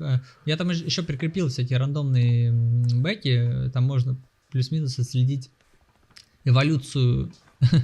Ну вот в этой эволюцию в плане в первых съемках нету, а вот в рандомных бэках... Там папка сейчас... есть рандомные, да. Там видно. Я еще вначале сделал себе такой отражок, типа Uber. Ага. На фольге? Понтовый. Обклеил его фольгой, да. Ага. Чтобы отражал мощно прям. Мощно. Потом ну, я имею в виду, что... Ага, это прям такой маленький был. Шестиугольный-то, да. он Потом это вот даже не 50, мне кажется. Ну, может 40, не знаю, Селенс какой-то. Ага. Я вот именно репортажки пользовался. Потом вот я стал этим адептом, я купил себе рассеиватель большой 5 в одном, здоровенный 100 на 150 и светил уже софтом через него. Да, чтобы было больше. Потом я понял, что типа света мало, и нахер мне таскать, ставить две стойки, короче, гемор, я лучше куплю просто большой софт.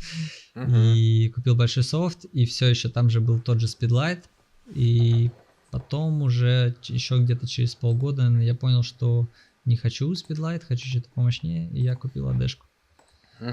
200-ку. Где ты узнал про АДшку 200-ку? Нет тебя. Нет меня, потому что я их не люблю. До сих пор. Да у нас среди репортажников как-то она завирусилась, потому что очень мощный мобильный свет. Вот. Ну, короче, у тебя примерно как у меня история. Ты вот просто сказал такую фразу, что типа ты быстро в еде прогрессировал. Я первый раз еду снимал, наверное, в 2012 году. Ну, а так, что прям на поток и все остальное удалить, это было в 2013 году. И прикол в том, что, короче, у нас была такая штука, Lucky Ducky, портал такой назывался, и там было про еду, про кафешки, рестики, скидки, всякая хрень. Тогда вот еще были эти купоны, купонаторы, вот это вот все. И они звали фотографов снимать. Нужно было снимать интерьер, повара, еду и типа, как сказать, журналист условно пишет, описывает интерьер, там свои какие-то мысли по этому поводу, берет интервью, потом его расшифровывает, и типа фотограф нужен для того, чтобы это все пофоткать. И там было из разряда типа 700 рублей за выезд. А я снимал, ну, типа, интерьерку, там, типа, 3 косаря за выезд, это там, ну, условно, чуть больше 10 фоток, наверное. Или если про панораму, то одна панорама 3 косаря стоила, там, в 2010 году. Ну, ее сшивать еще надо потом на посте.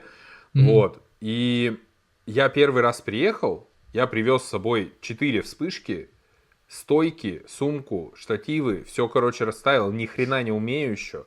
Но, ну, в смысле, еду первый раз снимаю, но получилось невкусно с точки зрения еды, но по сути вкусно, как мемасик. Ну, не то чтобы по вкусу вкусно, но по сути вкусно. И, короче, все мои конкуренты, там было, типа, человек 10 фотографов ездило по этим всяким. То есть открывается в день, там, например, 2 или 3 заведения, и, типа, их нужно отправить. То есть журналистов было много, а фотографов, ну, короче, чуть ли не больше, чем журналистов. И типа, ну и такая текучка, что когда-то этот не может, когда-то этот не может. Я единственный, кто ездил со светом. Больше даже со спидлайтами не ездил. Да, Я ты ездил это прям... рассказывал. Да, ну, блин, это такая у меня знаковая история. И как бы за счет того, что я ездил со светом, во-первых, я сразу им сказал, что типа 1,5 за выезд минимум, но зато, смотрите, я со светом езжу. Они такие: вау, твои фотки супер классно, давай, мы готовы. И все как бы остальные так и продолжали без вспышек у окна фоткать всякую хрень. И в итоге мне стали все отдавать эти заказы, и я вот на них прокачался так, что потом, когда вышел уже типа в свободное плавание, не для лаки-даки, а у меня начали появляться контакты, то есть типа им было насрать, если я буду меню снимать. Они пока это не спалили движуху, что на этом можно было зарабатывать, типа быть как там геометрия была, типа давать своих фотографов туда и забирать все бабки себе. Вот. И я Но это не дофига. Яндекс, да, не делю. Да, я дофига Я ж накопил. начинал с Яндекс.Еды работать. Собственно, это, наверное, самый главный поставщик моего сарафана в плане еды. Ну, я вот в конце 2017 года, получается, начал, в принципе, еду снимать, а в мае 2018 года я увидел вот что, типа, Яндекс.Еда, все дела. Я им написал, типа, ну, мы сходили на собес, ну, как бы там копейки. Я, честно говоря, хер знает. Там платили, типа, фикс за выезд, что-то типа 2000, по-моему. И какие-то десятки рублей за каждую фотографию. Вот. То есть минимум за выезд ты в любом случае получишь, даже если там, типа, 5 кадров. Вот. Но при этом, если, типа, большое меню, то тебе и выгодно. Вот, и много прям, я там работал, я пересидел всех, чтобы ты понимал. Там был основатель Дима, забыл фамилию. Дима был шеф-фотограф, он запустил эту весь движ, потому что есть такая тема Uber Eats, это вот такси Uber, и от них же доставка. И он по этому аналогу, типа, пропитчил в Яндекс такси вот эту историю, что, типа, давайте сделаем. Крутой чел. Вот. Это потом уже появилась лавка. Лавки что тогда не было. Здесь мы старые, да? Вот. Я снимал на Яндексе и пересидел там всех. Там сменилось 3 или 4 координатора разных, девочки. Уже даже ушел Дима, а я все еще там был. И потом, когда я переехал сюда, мне пишут, там просто договоры были на год, кажется, и там уже ребята знали, что я уехал, я не брал съемки, и мне вот написала девочка-координатор, что типа, ну, что, мы уже не продлаем? Я такой, ну, наверное, нет. Да, там съемок было, слушай, у меня где-то посчитано, мне кажется, съемок 300 я, наверное, точно с лишним там отснял. За вот 18, 19, 20, 20. В 21-м я почти не снимал уже, но в 20-м, да, кстати, это тоже спасало во времена ковида, там был бум доставок, и много было съемок. В какие-то месяцы в 2018 году я, по-моему, что-то 1070 прям делал, прикинь, бомбил вообще, много было съемок. Ну, я в 20-м не смог, короче, вписаться в тему бума доставок, потому что все думали, что, типа, на вот эту Яндекс.Доставку, на деливери и на все вот это, типа, нет смысла хорошо фоткать и, типа, нахрен платить ему 5 в час. И они, типа, понятно. Вот там как раз... такие клиенты. Ну, слушай, да, у меня были клиенты, которые вообще пофиг, типа, мы будем круто снимать, и мы с ними... Поэтому мы с ними до сих пор и снимаем. То есть, и вообще я сказал, ну, много раз уже говорил, что я не снимаю просто за деньги. Я снимаю только если есть человеческий фактор. Типа, если это получается как? Например, там в Момо у меня шеф-повар. Сейчас они пока меня не зовут на съемки, но когда будем переснимать полностью меню, меня, наверное, позовут, я все отсниму и все. Там шеф-повар. Я приезжаю, мы там с ним, короче... базарим, что-то общаемся, все классно. Я снимаю, я вкусно ем, им классные фотки, мне еще заплатили денег. Замечательно. А если Кстати, это вот какому-то чуваку, типа, ехать, там, он там с ним на «вы», и надо ходить там по струнке, лишнего не сказать, ничего жрать не дают, платят так же, как там, еще не с кем разговаривать, ничего не интересно. Вот чисто поснимал и бабки получил, и чувствуешь себя как женщина древнейшей профессии, короче. Мне такое не нравится.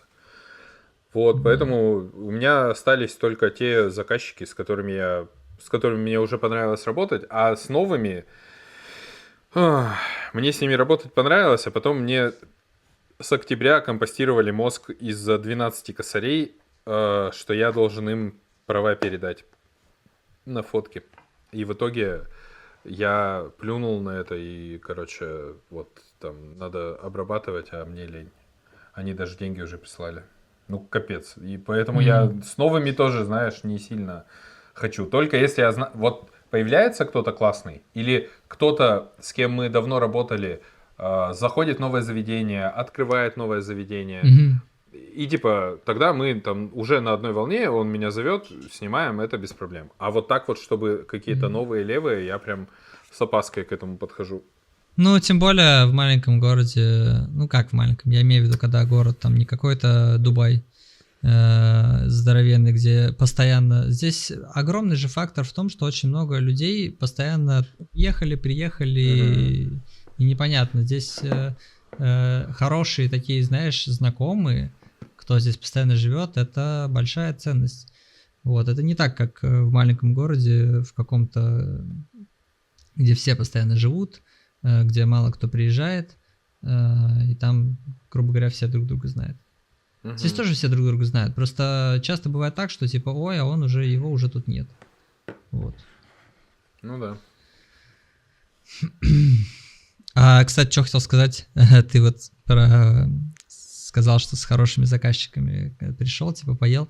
Я вообще даже не думал, что, типа, что, значит, такое явление существует. Просто я здесь стал пить на съемках, типа, не только есть, но и пить. И здесь пьют абсолютно все. То есть у нас, как бы, в России, да и много где, пить на работе, это странно как-то. В смысле, прибухивать, как бы, никто никто не даже не то, что прибухивает, но просто, типа, употреблять алкоголь, да, это странно.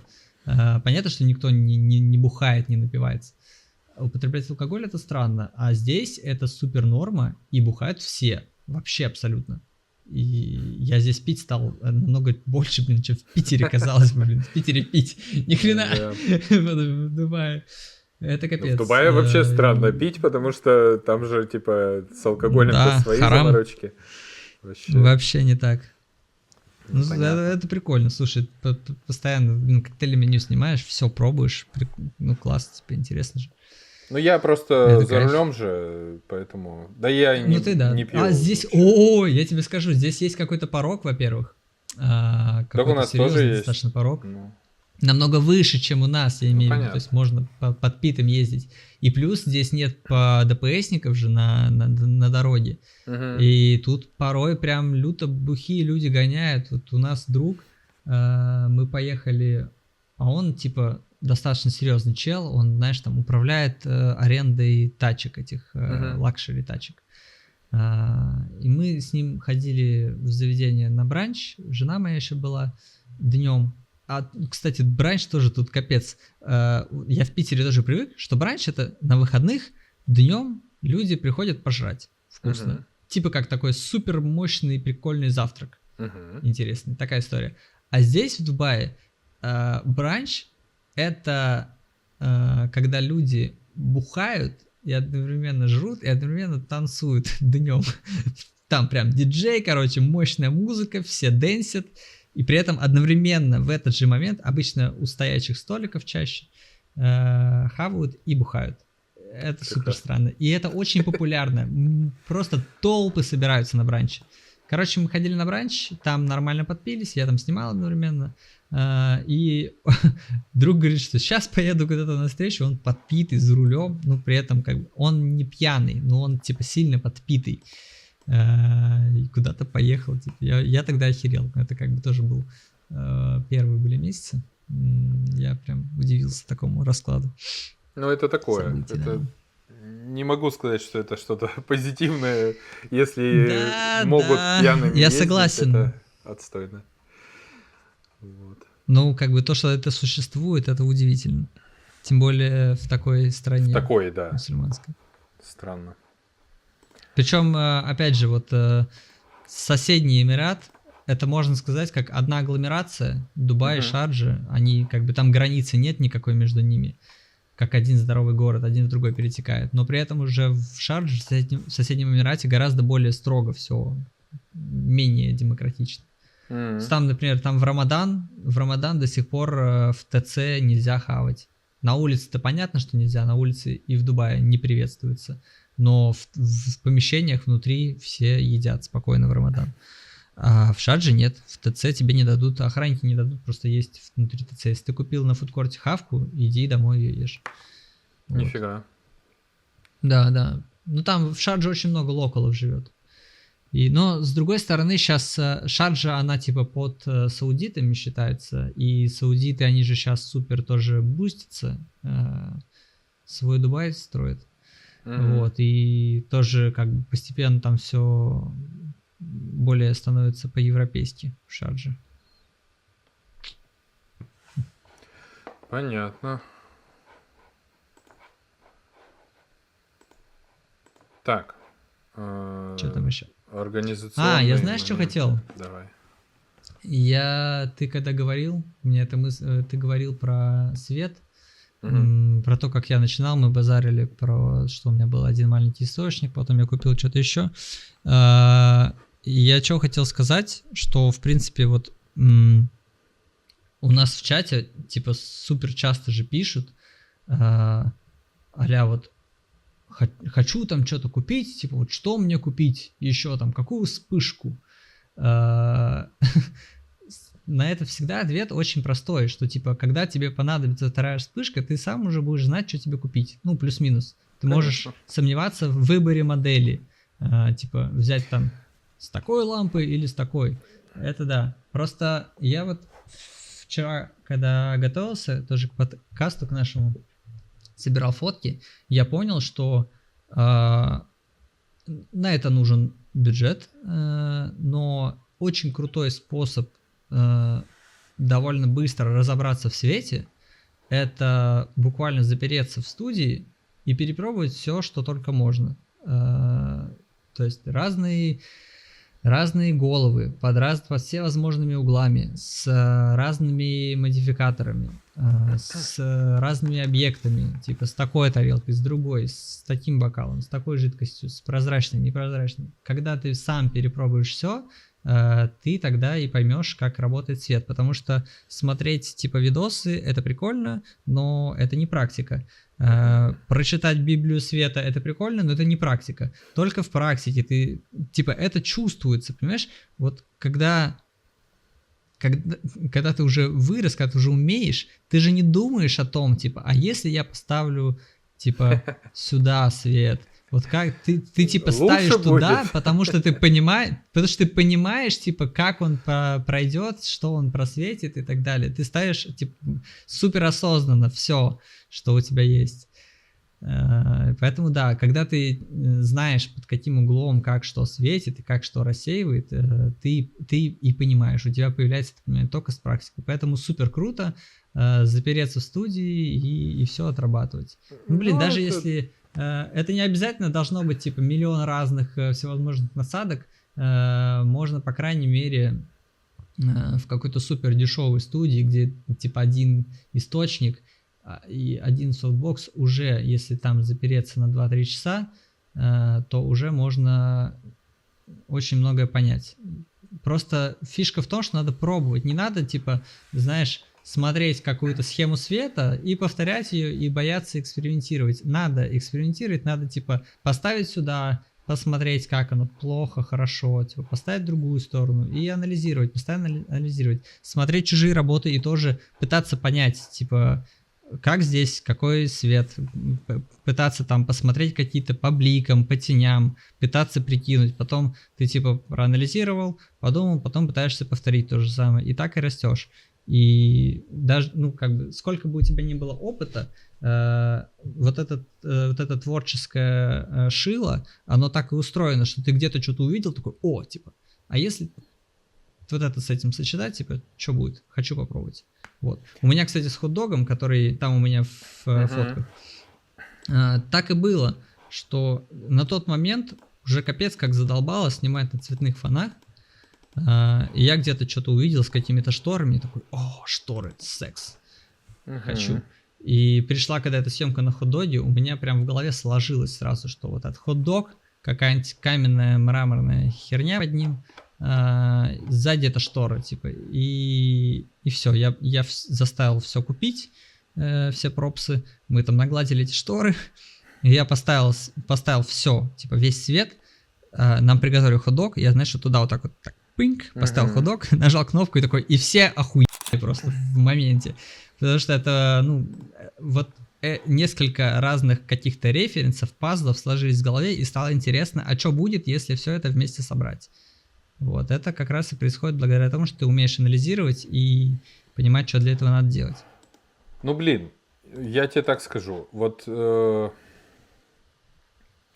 я, конечно, не супер мониторю кого-то специально, кто там как снимает, но ты снимаешь хорошо, и ты снимаешь хорошо не потому, что даже у тебя там много практики, а потому что вот такой у тебя подход. Потому что у тебя есть шило, у тебя есть аналитический подход. Ты понимаешь, что без практики, там, прочитав книжку или посмотрев видосы, ты не получишь. А большинство людей это не понимают.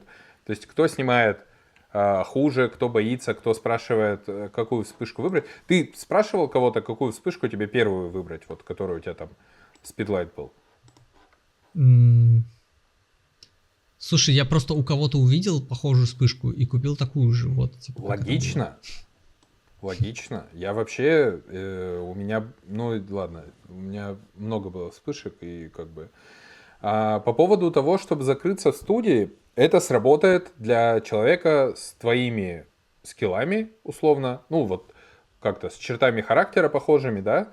Кто сможет это? Вот даже я могу сказать, что я давно себе не устраивал такой практики, когда ты что-то берешь и пытаешься с разных сторон что-то делать. А что говорить о тех, кто вообще типа ничего в этом не понимает? Ну, не знаю. И при этом я согласен абсолютно, что вообще у меня там знакомый стрит-арт чувак рисовал practice over everything. То есть типа практика превыше всего. Потому что реально можно ничего не знать из теории, снимать и, ну вот, опять же, аналитика должна быть. То есть ты снял, тебе не нравится, и ты должен понять, почему и что можно поменять.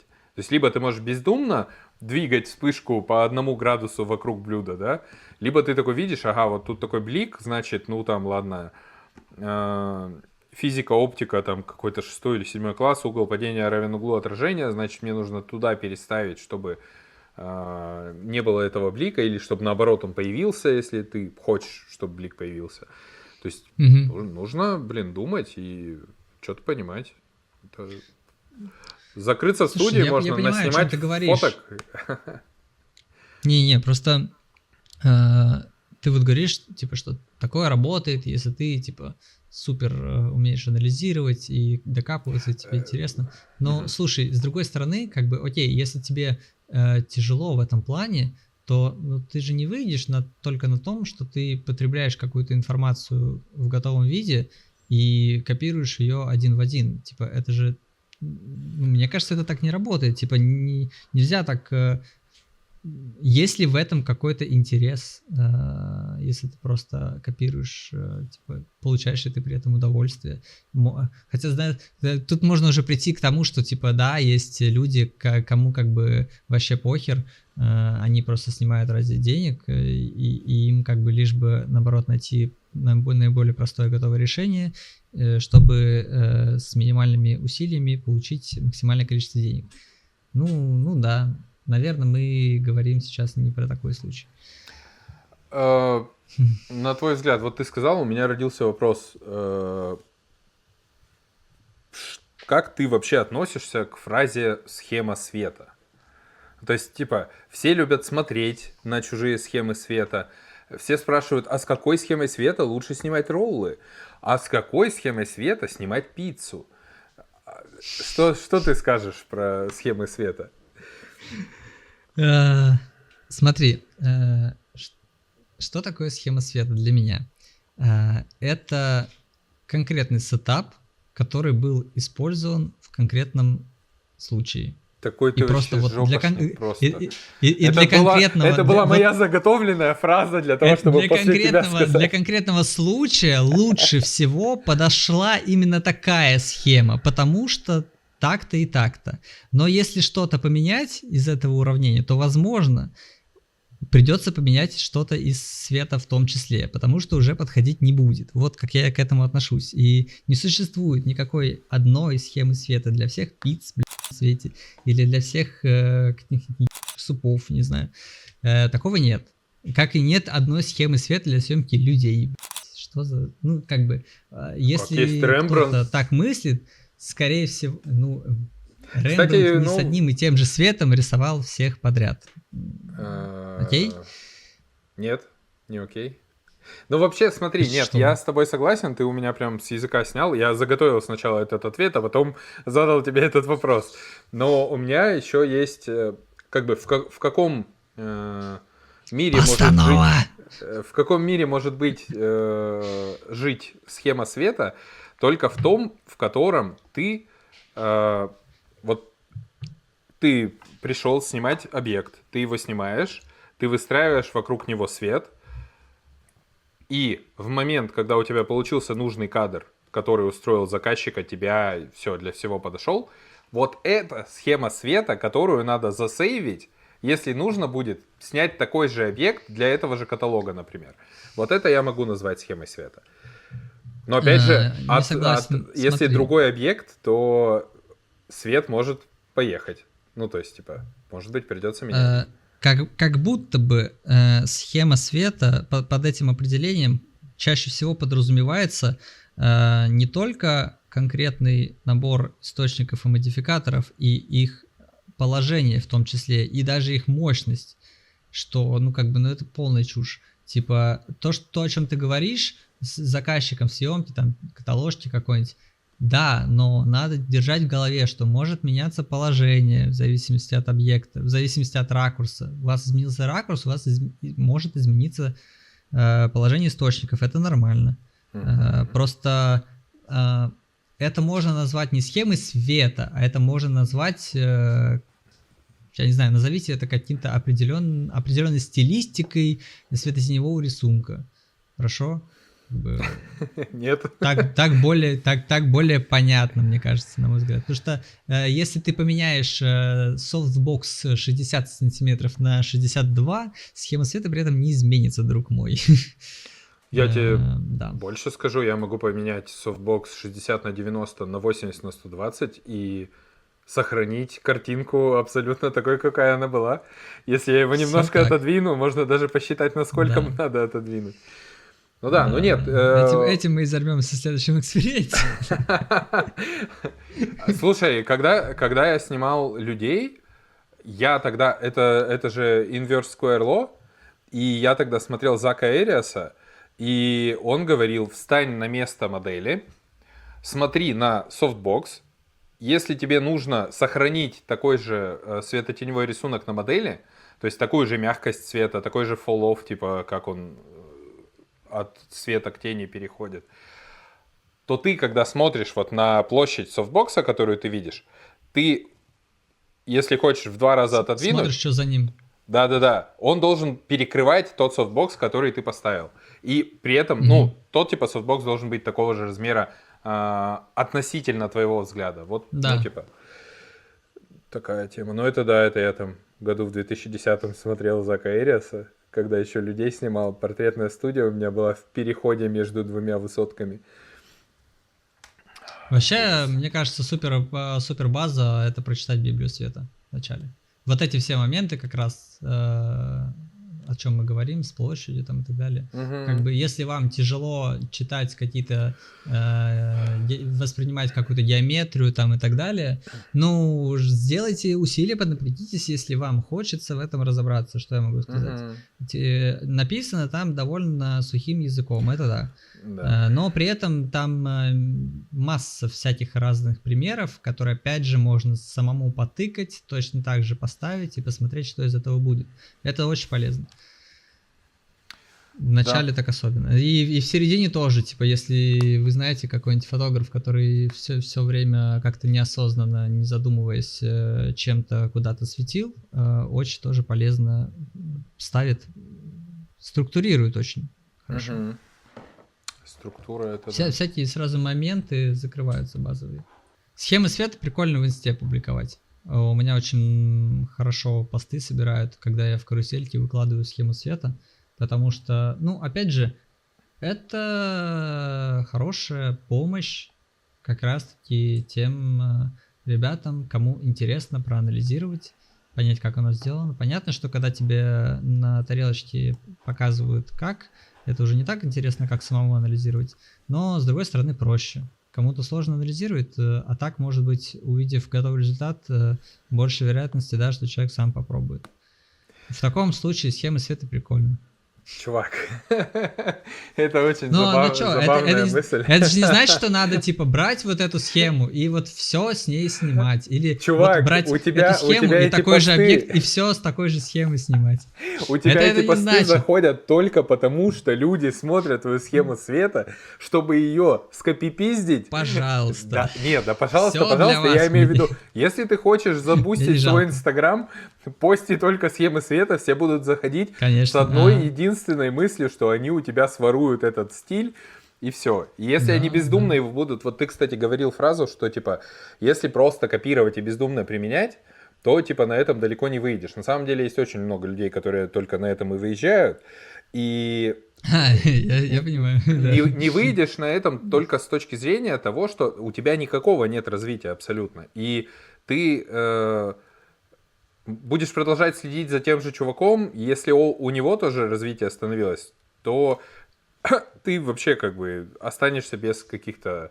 Знаешь, как есть прикол, короче, когда какой-то звук, какая-то частота воспроизводится, и муравьи начинают по кругу ходить. Целой колонии, типа, друг за другом. Да. Ой, это такая тема. Стоит одному сказать «схема света». Блин, надо возрождать. Я на самом деле, у меня была идея, что я свой бусти многострадальный, на который я пытаюсь заманить как можно больше народу, чтобы зарабатывать на этом деньги,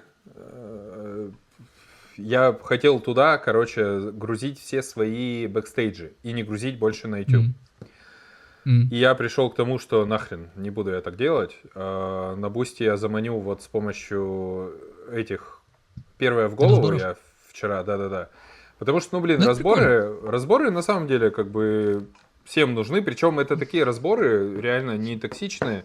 Не знаю, я прям всегда, у меня подгорает, когда я вижу каких-то преподов, там, по фотографии или почему-то еще, кто прям, типа, ну что это за херня, ну типа, кто так делает, там, вот это не так, это не это, надо было вот так сделать и все.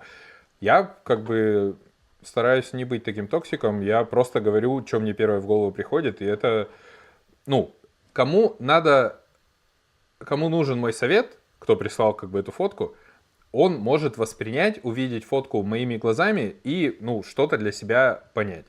А кому не надо, ну, тот и не присылает, не знаю. У меня, кстати, наоборот, когда доходит дело до какой-то критики, не знаю, разбора, оценки, я, наоборот, первое, что приходит в голову, я не говорю, я всегда стараюсь, типа, Потому что, ну, как бы я люблю сказать все прямо честно и Мгм. по факту, но часто это может быть обидно.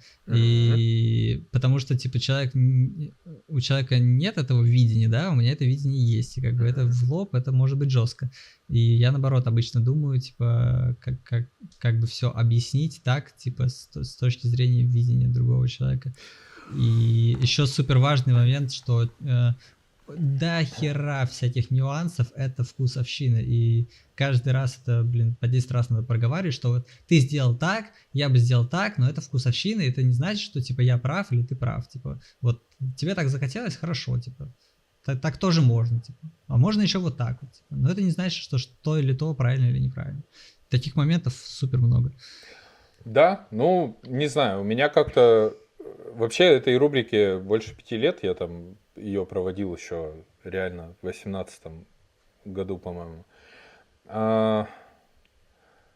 Есть там, про что я говорю, что да, это вкусовщина, я бы сделал по-другому, но я, например, не акцентирую внимание на стилистике фотки, то есть фотка может мне казаться безвкусной, что типа, ну, первое в голову может прийти, типа, что за херня? Ну, это типа, технически анализируете. Да, я просто Это понятно. смотрю, что можно улучшить вот в этой конкретной Да, да, да. фотографии, и все. И как бы я про это говорю, и люди такие: о, круто, да, Причем я попробую в следующий раз. очень важный момент, это эту базу в меня заложили еще в школе в Питере. Короче, есть такая школа академической фотографии, там был ее основатель, замечательный человек Вова Вишневский. Сейчас он уже там не работает, он уехал. Но он супер классный лектор, супер классный человек в плане донесения информации. И он как раз-таки положил вот этот вот вопрос, типа, что надо понимать, зачем ты снимаешь, типа, ну, какая цель. Типа, у всего должна быть цель. Нельзя сделать что-то просто так, типа. Ты, если что-то ты делаешь, этому есть причина. Вот, и очень важно не делать каких-то догадок, а спрашивать, ну, перед тем, когда человеку давать какую-то оценку, какой-то разбор, я спрашиваю, типа, а что ты хотел сделать, для чего это было, типа. И исходя из этого, как бы, сильно может поменяться то, что ты хочешь сказать. Угу. Так, что-то мы СДВГшники куда-то ушли, я что-то говорил. Это я говорил про первое в гол. Про бэки. Да, Короче, про бусти. да, вот про бусти я думал, что бэки буду на бусти выкладывать, но нет, я их буду выкладывать, короче, на YouTube, чтобы YouTube бустился. Потому что все очень любят бэки, подсмотреть, а я у него украду, а потом пойду и сниму, и заработаю денег, и я такой классный, и все. Ну реально же, как бы, то есть есть там хейтеры, есть чуваки, которые, типа, не смотрят, например, какие-то мои мысли, или там, что у меня есть сказать по какому-нибудь поводу, или какой-нибудь обзор, или что-то еще, но схему света они обязательно посмотрят, и будут что-то из нее применять. Но опять же, схему света, как бы, когда показываешь, если человек не умеет анализировать и просто скопирует эту схему света, то, ну, особой пользы ему не будет. Послезавтра он придет, и там будет не белый фон, а серый, и надо будет чуть-чуть переделать, и если бы он анализировал, то у него бы получилось, но нет. Будет ждать, пока я выложу бэк на сером фоне.